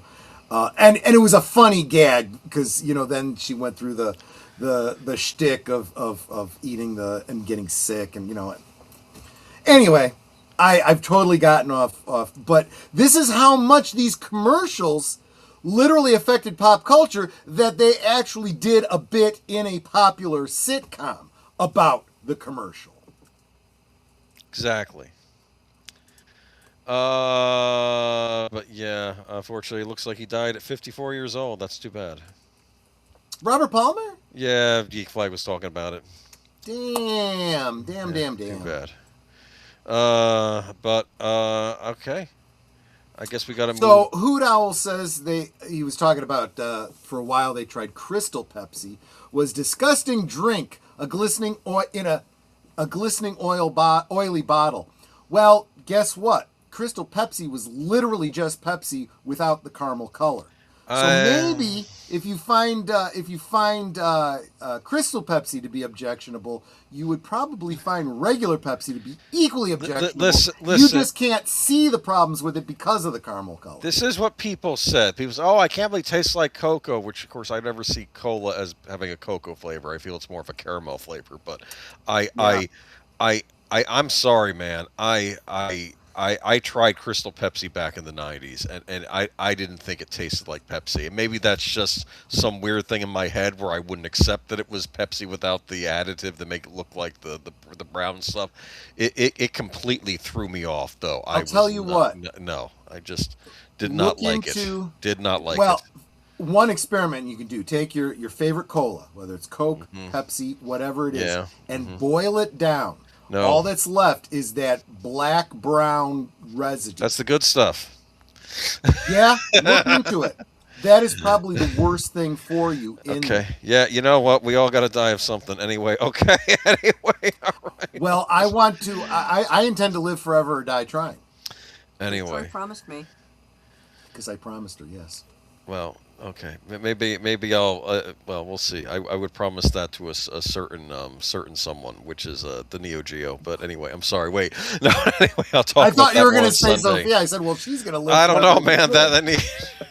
I'll explain to you on Sunday. I'm chomping at the bit to talk about this thing, but I got to wait till Sunday. Okay. Robert Palmer, yes. Anyway, moving on. We're leaving the 80s and now going into the 90s. Now, I know you weren't big on taking part in the pop culture of the 90s, but surely you saw commercials. So let's move into... I mean, the Mentos commercials. These actually kind of pissed me off. So let me give you the whole shtick behind Mentos commercials. You could be the biggest dick in the world. You could be the biggest asshole. And as long as you held up a Mento, you're okay. Yes. This see you next Tuesday. Okay. Piece of crap. Completely Probably did something really shitty in this commercial to somebody, but he held up a Mento and they were okay with it. Here's how this commercial goes about. He ends up sitting on a bench that this painter just painted. I think it's like, I just painted that. And he's like, well, now my suit is. And then he rolls his around, so now he has a pinstripe suit because he rolls his suit around and gets all the white stripes. Okay, that's kind of funny. It's really himself that he did something stupid to. So another commercial is where a person had a small car, and I actually like this one. Yeah, and they were trying to. I think they're trying to get out of their parking spot. And right, because of they were parallel parked. Yes, parallel parked, and the car that had just parked in front of her had basically boxed her in, parked way too close. Yeah, and it was someone had done a really shitty thing to her, So these big construction workers saw her distress, came over, lifted her car out of the spot for her. Yeah, she's missing some details though. She goes to take a Mentos, and then she turns and looks and sees these four guys, and she goes, can you come help me, please? These four guys come, and they're like, we're here to help the lady. And the guy who had just gotten out of his car was like, oh shit, what are they going to do to me? What are they going to do in my car? No, they got on either, each corner of her car, picked up and moved her car out so that she could get out. And that's, the Mentos. Very clever. But it's like, there was always some dick. I guess the underlying thing was, don't let anything ruin your day. You got Mentos. Have a Mentos. Yeah. There was another one where they're all crossing the street and this one car pulls in front of the guy so he can't get across. So then he just, I know what to do. He opens the back door and slides into the other side. And then the guy's like, why are you in my car? Like he's making that expression like, why are you in my car? And then he holds up the Mentos and everybody smiles. And here's another thing about these commercials that threw me off as a kid. I'm looking at these people and something feels off. And I can't put my finger on it, but I eventually surmised, because there's no speech in these commercials, these are not Americans in this commercial. Where are they from? They're from somewhere in Europe. I don't know if it's the Netherlands or France or someplace like that. I don't know. These are not Americans. I never keyed into that. That's interesting. You never noticed that watching these as a kid? Or I never that thought these about are not it. Americans. The stylings they wore. And I've watched Italian movies from the 80s, how their stylings are a bit different than American. I mean, they're still 80s stylings, but they're European. And it took me a while to figure out that these are Europeans. I don't know where they're from. I don't know if this is Sweden or Switzerland or someplace like that. But this is interesting. They're not American in these commercials, and they never spoke in these commercials, did they? So no, they didn't, because it was just the music playing over. Now I got to find out. The Vagrancy Horror, Christoph says, I like the fruity flavor Mentos. I don't like the original flavor. I got to be honest with you. As mints go, Mentos are rubbish. They are not good. You're better off with a good Altoid if you're really looking for like a fresh breath. As candies go, I'm sorry. I understand maybe the fruity flavors are nice, but I'm not gonna get Mentos if I want a fruity flavored candy. Okay. Oh, get this though. I find out the from AI, Google AI, the iconic 1990s Fresh Maker Mentos commercials produced by the German advertising agency There you Punk and go. Partners.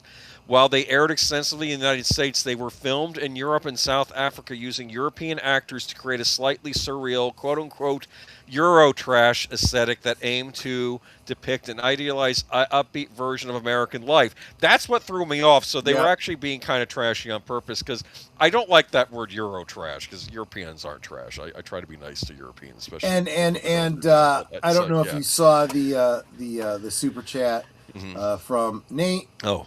Boomer, I just told you that in the chat that it was in German. I'm Yeah. sorry. He's always ahead of us on these things. He's already hit the chat. So before you start researching, just double check and see if Nate is. They're good-looking already people, commented but on they that. don't feel American. And here's the funny thing: if they had Australian actors in these parts, Australians, I think, pass for American very easily for some reason. I don't know what it is about Australians, or but it's at least white Americans. But it's just Because they're like more normal.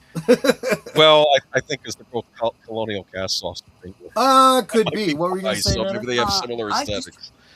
I just want to remind everybody that every super chat, super sticker, membership, Ah. whatever it is that you 50% of that you do today, 50% of that will be going to Boomer. The long-suffering, Thank you. hard-working. I was suffering this Agent week, Boomer. but it was not for this See? channel. It was for school. Nightmare. Yeah, assignment. you I'll tell suffer about it enough for sometime. this channel. But speaking of good-looking people in these commercials, Hoot Owl points out the Doublemint twins. Yes, I remember the Doublemint twins too. Yeah. And it wasn't just the two pretty girls; they had good-looking guys too that were twins. So they gave equal time. I knew twins. some pervy guys that wanted to see them kiss in the commercials. That was a thing. Let's not go there, guys. That would be the best, right? The best rhymes with. Yes. Oh God, there was a YouTube short that I saw. Girl's getting ready. It looks like she's getting ready to go out on her date, and her roommate comes and says, it's your brother's birthday. Yeah, I'm gonna be seeing my brother for his birthday. She goes, did you get him the gift that he really, really wants? She goes, yeah, I'm gonna give him the gift he really, really wants. Oh, so you were able to find that incense he wants? And she goes, incense. Yeah. Yes. And then it clicks, and you're like, oh. Do you remember the orbit?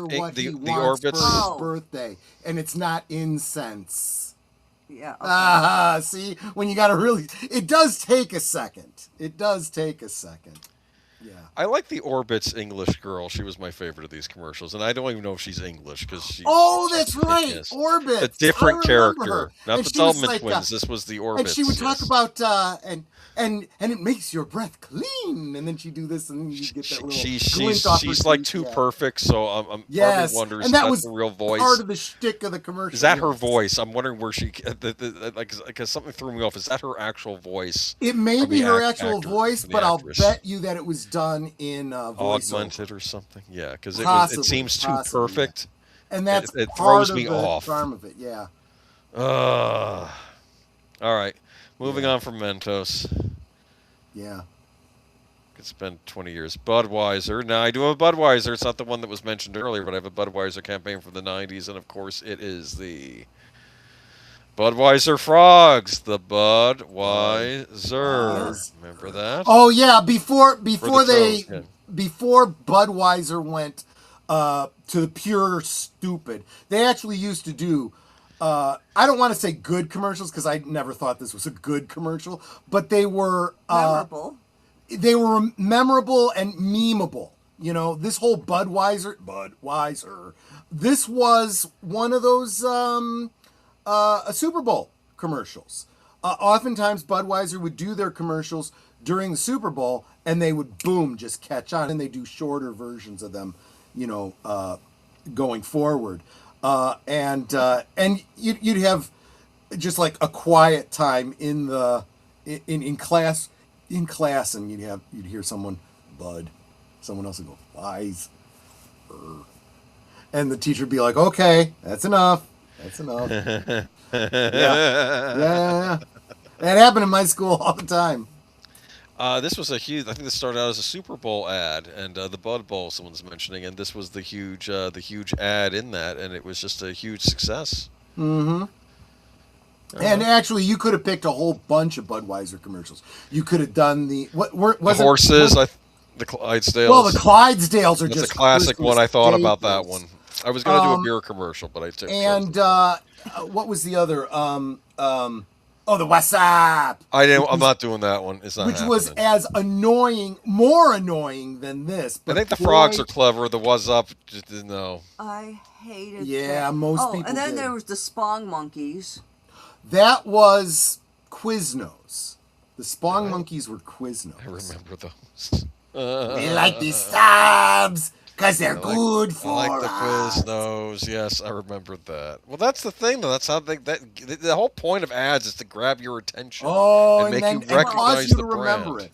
How is it decades later I remember the Spong Monkeys, I remember the song, and I remember it was for Quiznos? See, now, sometimes it works to a detriment. Well, true. There is a commercial. I cannot remember what it was about. All I remember is that Carrot Top was in it, and I remember it being the most, pardon my French, the most fucking annoying commercial I had ever seen. Yeah, I don't remember. I hated that commercial when it coming out. I would turn it off every single time. I honestly don't remember Carrot Top being in a commercial, so I can't speak to that. But yes, there have been many memorable commercials. You haven't hit on one yet that was memorable, but you can't remember the product. The best commercials were the ones that were enjoyable, entertaining, you remembered them, and you remembered the product. Otherwise, they're not successful. Yes, that's true. But the Chia Pet still survived. I can't pass this one up. If they did this commercial today, the frogs would all be gay because they're turning the frogs gay. Well, I have to say, I feel like nothing. I mean, can you think of a memorable commercial in recent years? I haven't watched terrestrial television. I mean, so I have no idea. The only commercial that I know of it was the one that we covered, the AI Christmas video that they did, and I'm like, I am not inclined to patronize that company. And then there was a King of the Hill episode where they showed some frogs saying Budweiser only to get eaten by an alligator. Yes. Then which said Coors. Oh, funny. I love that. Funny. Oh, but see, that's what I'm talking about. There's another great example of this cultural touchstone of a commercial so well known that it's gonna be parodied in a TV show. Johnny Lawrence's Drink of Choice. Yeah, exactly. But see, this was the whole Cobra Kai thing started before that Mulvaney dude, effed it all up. So they never got around to responding to that bit. What's up, people? Sorry to be late. Been super busy. No, we're just glad you're here. Robert's Infinite Realms, which is a great channel that you should definitely be subscribed to. We're talking old commercials. Some of our favorites, some that really annoyed us, but were very successful because we remember the commercials, we remember the jingles, and we remember what the product was for. This was back when television was free. You didn't have to pay for it because the ads paid for it, and the ads convinced you to watch them because they were entertaining. Yes. Well, okay. And they didn't have to resort to rage baiting you to get you to talk about it, and then cause you to not want to buy the product and pretty much almost bankrupt the company. That's seriously. That's what ads have become today. When it's the Gillette ad. The Gillette ad. I'll never buy another Gillette product ever again. I've avoided them ever Budweiser. since. That was just yeah, and a lot of people have. It so decimated their business, it will never recover from it. So let's move on to.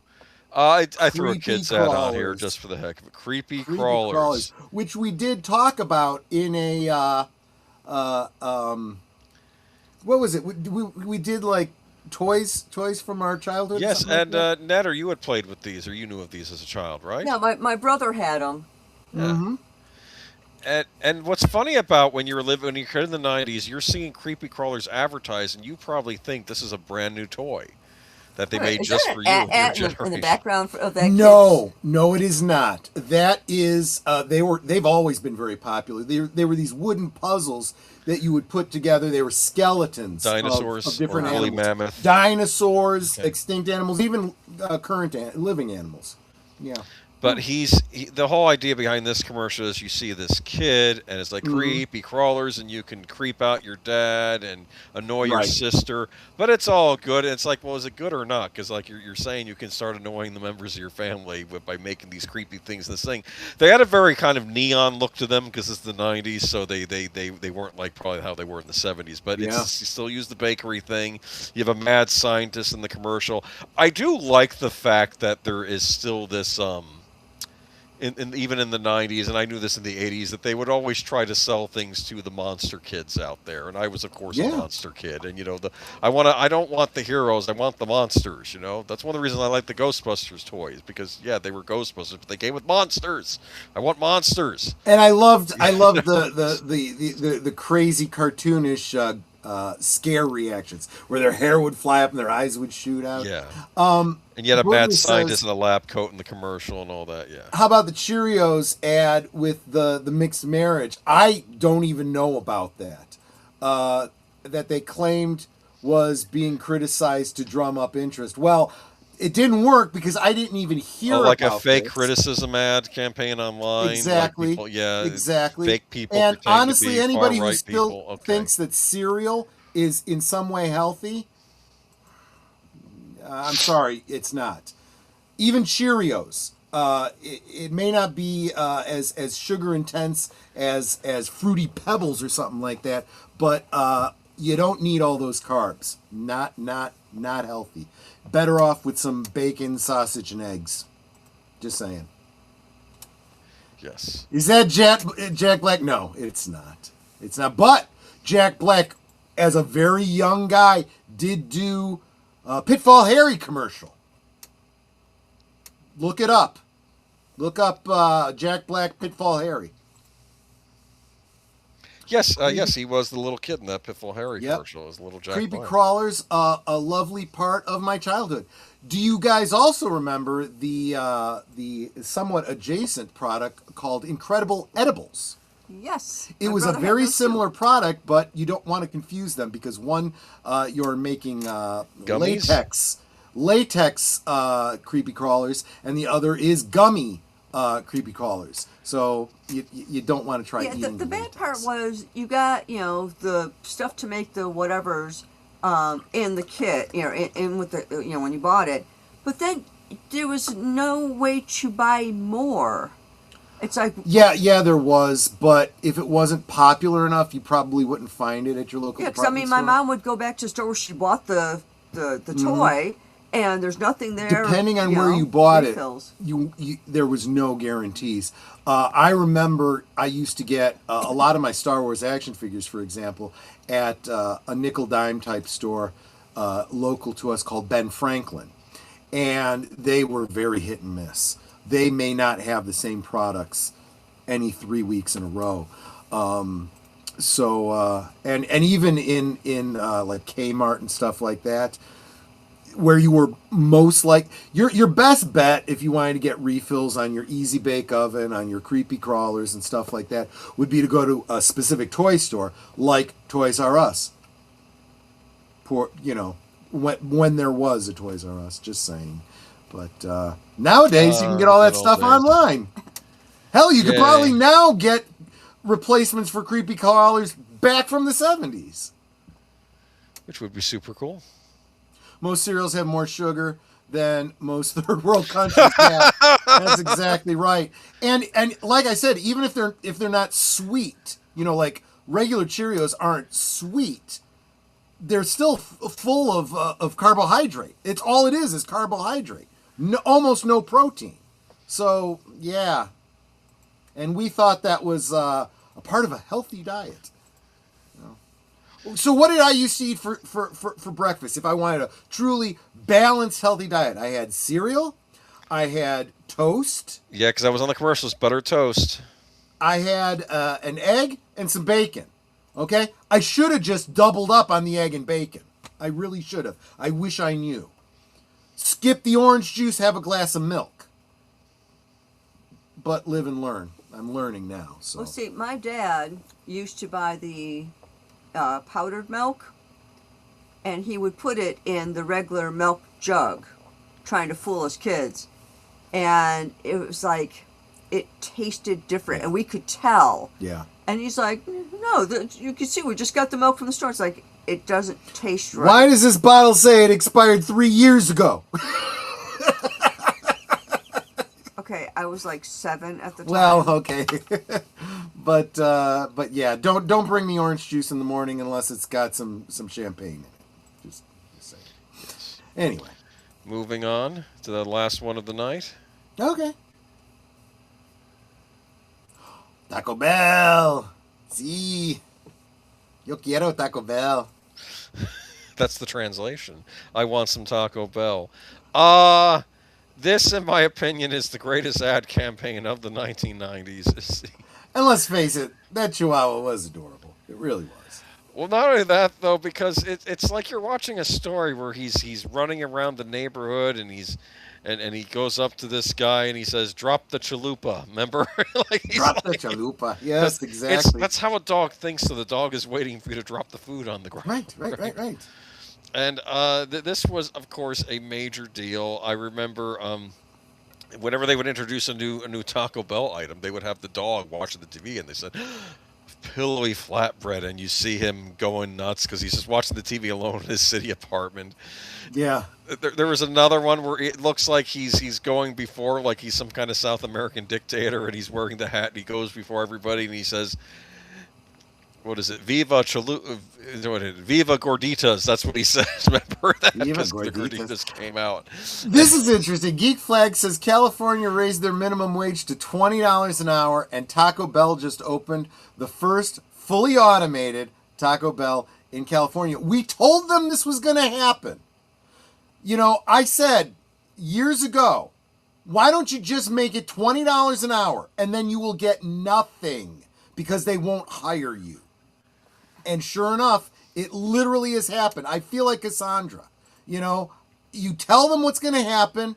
They say you're an alarmist, you're a conspiracy theorist, you're a whatever, and then it happens. And they go, okay. Spuds McKenzie. That's right. What was he for?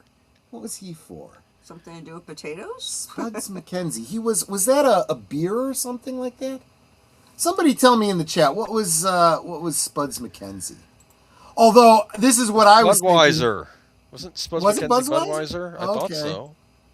I just remember that the dog was this goofy ass looking, I forget what breed of dog it is, kind of like a fat bottom, and it was supposed to be a male dog, and all the women would just fawn all over him. Was it Coors? Okay. Deleted Scenes thinks it was Coors, and turns out it was a female dog. I'm like, okay, well, you couldn't cast a real male dog. You know, where's the representation? Well, anyway, I'm getting off topic. But here, Lizard. So that was during the promo. It was a cross promo with the Matthew Broderick Godzilla movie. And so I guess Taco Bell was doing some sort of a licensing deal to promote Godzilla. And he was trying to attract Godzilla with, I don't remember if it was a chalupa or something. Here, Lizard. They don't actually show Godzilla. It was the Godzilla tie. They did a tie-in with Star Wars Episode 1, The Phantom Menace, when it was the Taco Bell dog, the pizza delivery girl, and Colonel Sanders. I remember that, yes. And they were all going to join the fight for Naboo or whatever from the Phantom I Menace. remember that commercial specifically because I was like, really? They got some delivery girl for the pizza place? And I was like, yeah, they don't actually have like We've never seen her before until those commercials. Yeah, they didn't really have a representative. And I'm like, well, it's a great way to introduce somebody, you know? So I thought that was a genius idea. The dog's name was Gidget, by the way, and was voiced by Carlos Alazraqui. Now, unfortunately, in 2000, the Taco Bell company had to get rid of this mascot following accusations of being of istophobia. I guess you would say it on this channel. League of United Latin American Citizens protested the ad used cultural stereotypes, specifically portraying a dog with a Mexican accent as a degrading image. How is that degrading? I First don't off, know. It's the voice actor Spanish. was Hispanic himself. Yes. So it's not like they had somebody, faking it, right? It is a Mexican breed of dog. It really is. That's why it's called Chihuahua. It's, just like the cheese. I mean, was the Grey Poupon guy you stereotyping English? I mean, it's like, just... Yeah, and is that degrading? Or Blue Bloods, I should say. I don't know. It's just don't. Ludicrous. This is the same kind of insanity when they were trying to cancel Speedy Gonzalez, and it's like, you know what? People get over it. It makes me think about the Sopranos, right? When they were talking about representation of Italian Americans, and Tony Soprano's like, what are you talking about? It's dead on. That's the way we are, and we're proud of it. Get over it. Right? Why are you so thin-skinned? Okay. I got curious about old Geico commercials a couple of years ago and looked it up. Their first one with the gecko was pretty funny. In the story, it isn't really part of the company, but keeps getting calls from. Oh, right, because I'm not. Oh, the original voice for the Geico Gecko was, do you know, Agent Boomer? No. It was Kelsey Grammer. What? Yes, and he'd be like, and he'd be put on that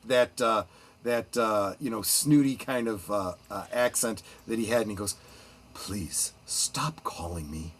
I am not Geico. I am a gecko." And they realized very quickly that as popular as it was getting, they could not afford Kelsey Grammer continually. So then they switched to some other British guy, or was he Australian? I don't remember it was a comedian that didn't cost as much, and he's been the voice ever since. But yes, that's where that originally came from. They also had a series of very successful commercials involving cavemen.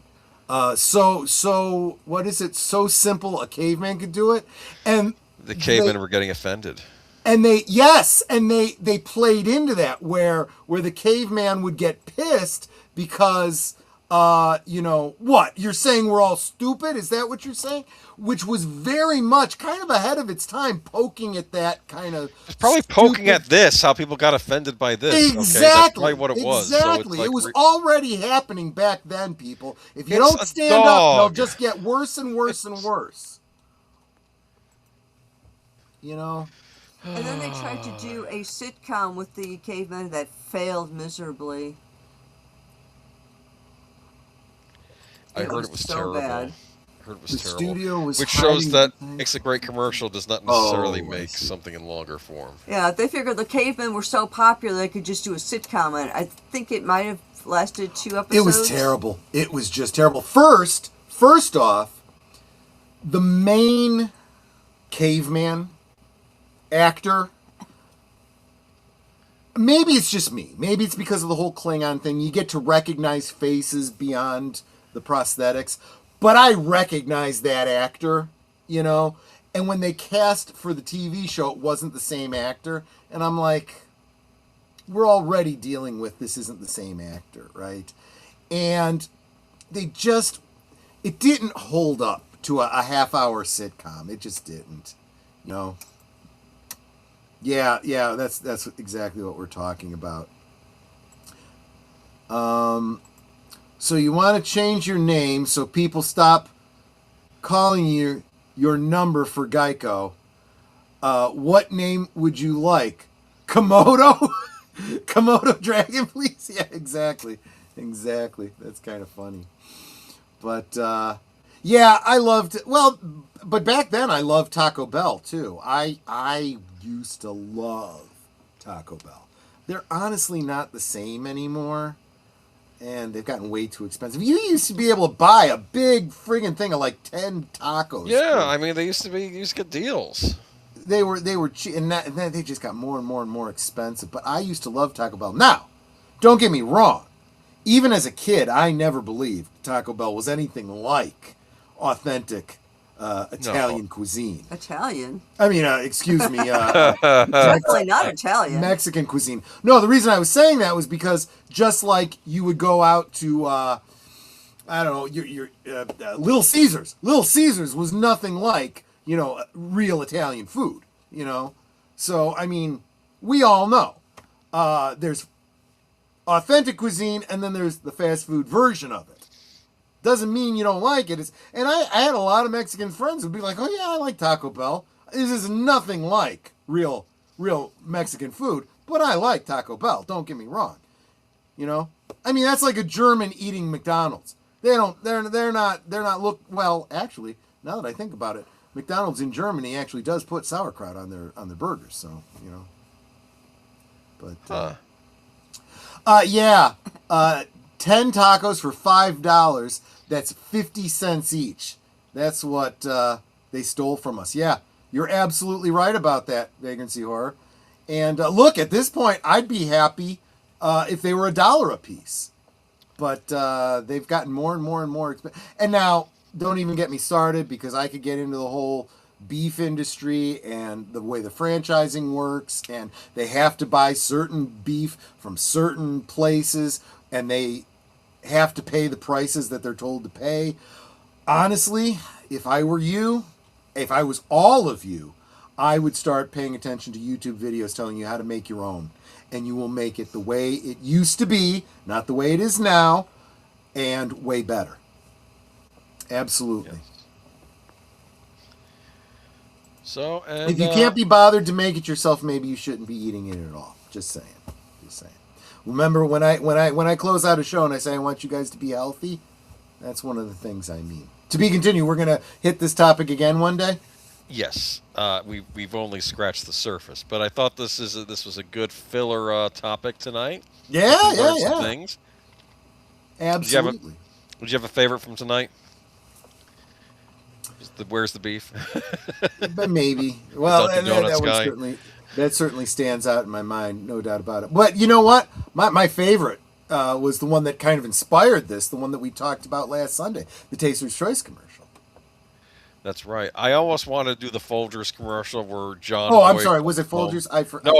No. Taster's Choice was Sunday, but Folgers had a campaign where it was like John Boy comes home and makes us coffee for Thanksgiving, and it's like, no, I wasn't picking that one tonight. I decided no. We'll do that another time. I do remember that one. Yeah, it's heartwarming. And the family gets all heartwarming. Oh, he's home. We weren't expecting you. Yeah, exactly. And the association was the smell of coffee brought back all the memories of childhood, and so everyone gravitates. Yeah. Some of those were really good. Oh, you could have done the McDonald's commercials with the little brother and sister. You remember that one? Yeah. Where with the French fry? Oh, I mean, I'm sorry. Everybody that ever saw that commercial was just in tears.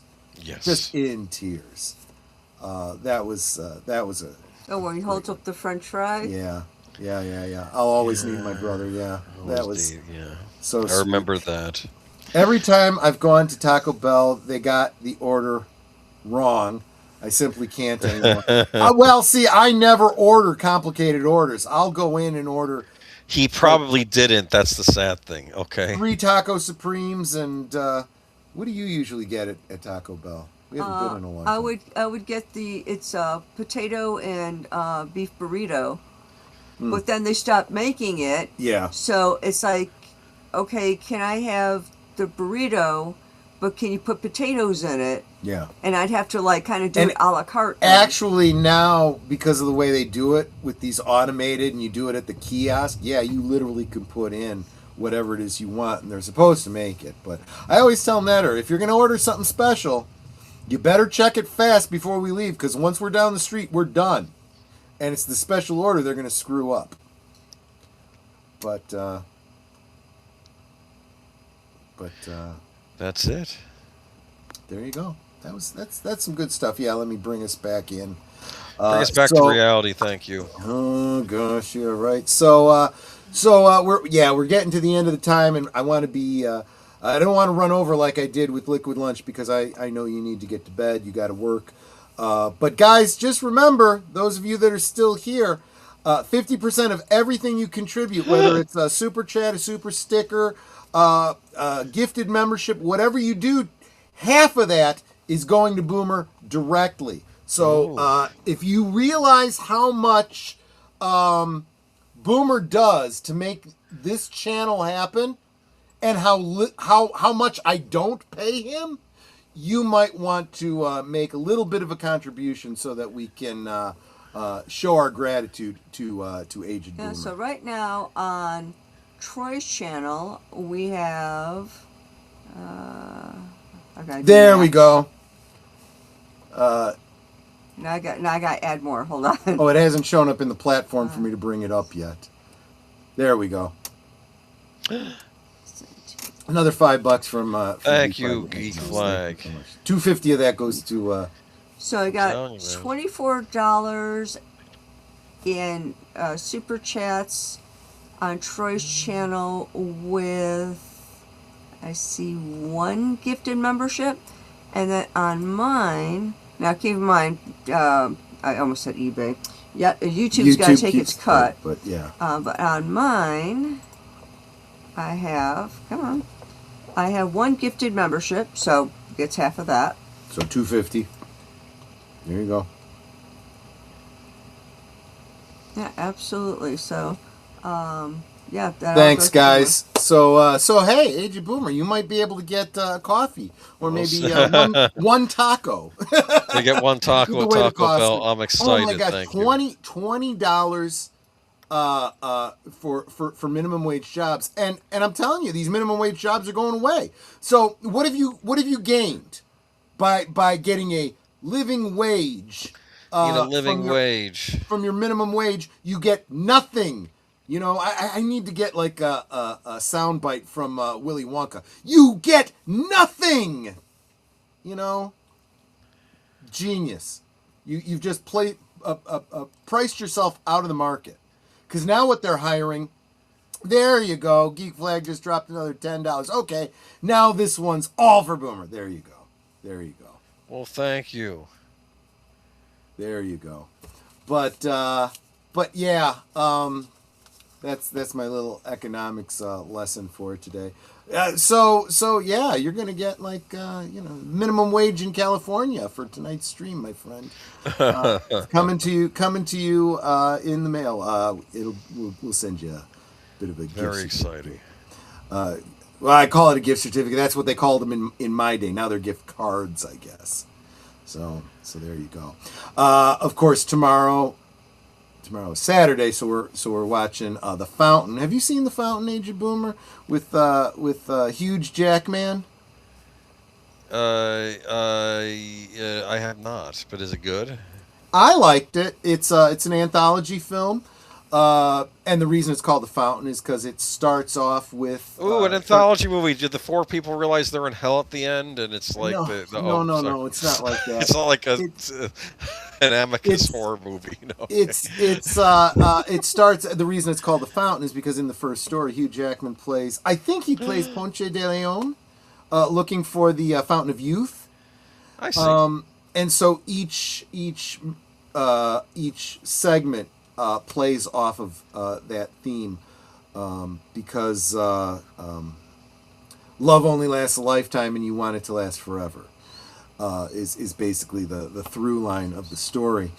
So that's tomorrow night on Netter's channel. And then, of course, Sunday we got...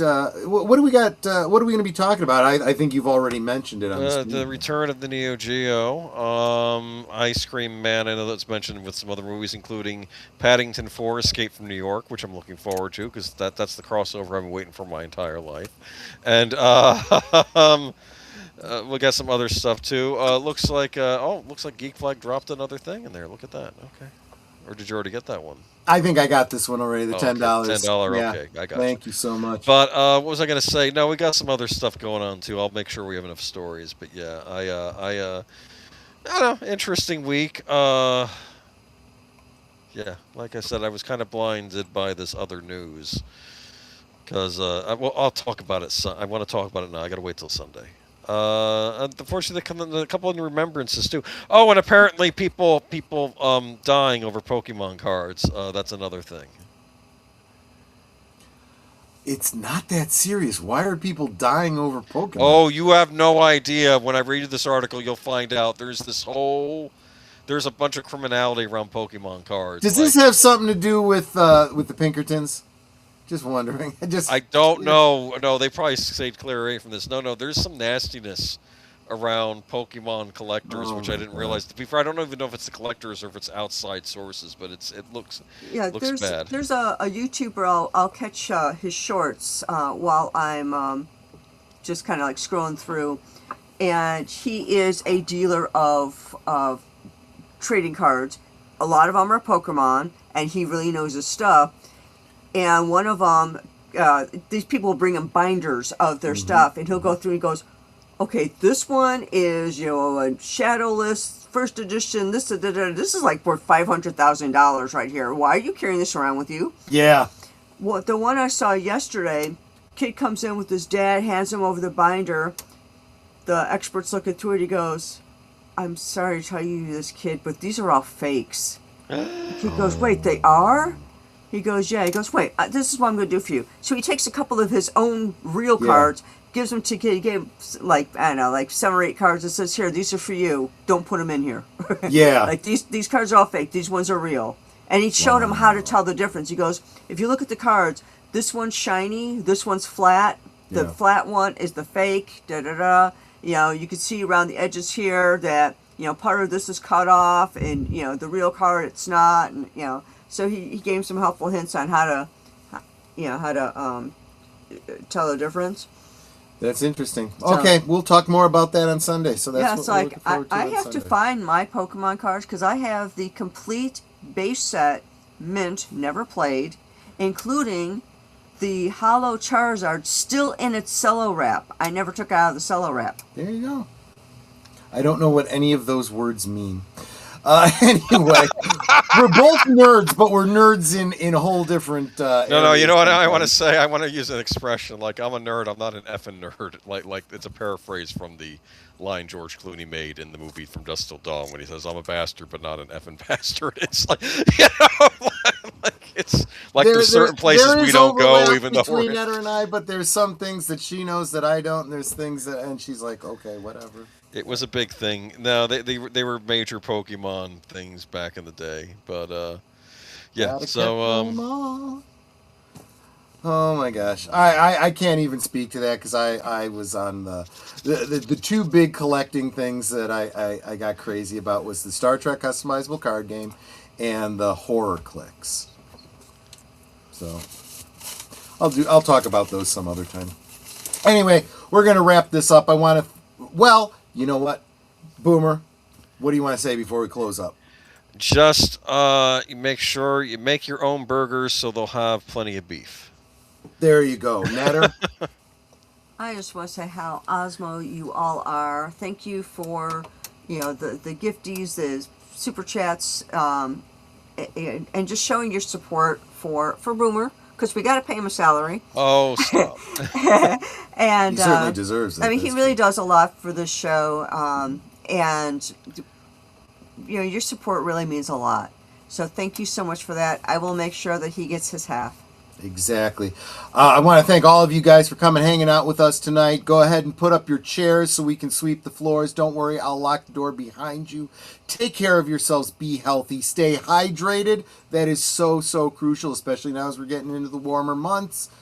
And I'll see you guys all on the next one. Take care, everybody. Where are my closing credits? I know I put them up here. What'd you do with them, Boomer?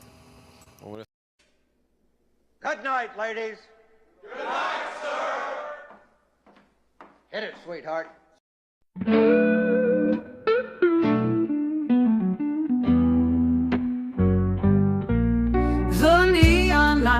lights are fading, closing time is near. Whispers in the corners, secrets shared sincere. The bartender's polishing the final glass. Time slips away like moving through the grass. Last call for alcohol, make your dreams come true. One more round, friends, from me and you. Let's toast to the night, to the stories we've spun. Here's to the laughter and to what's begun. The shadows are dancing as we linger still. Every clink of a glass, a memory to distill. Beneath this smoky haze, our feelings they unfurl. A tapestry of whispers in this corner of the world.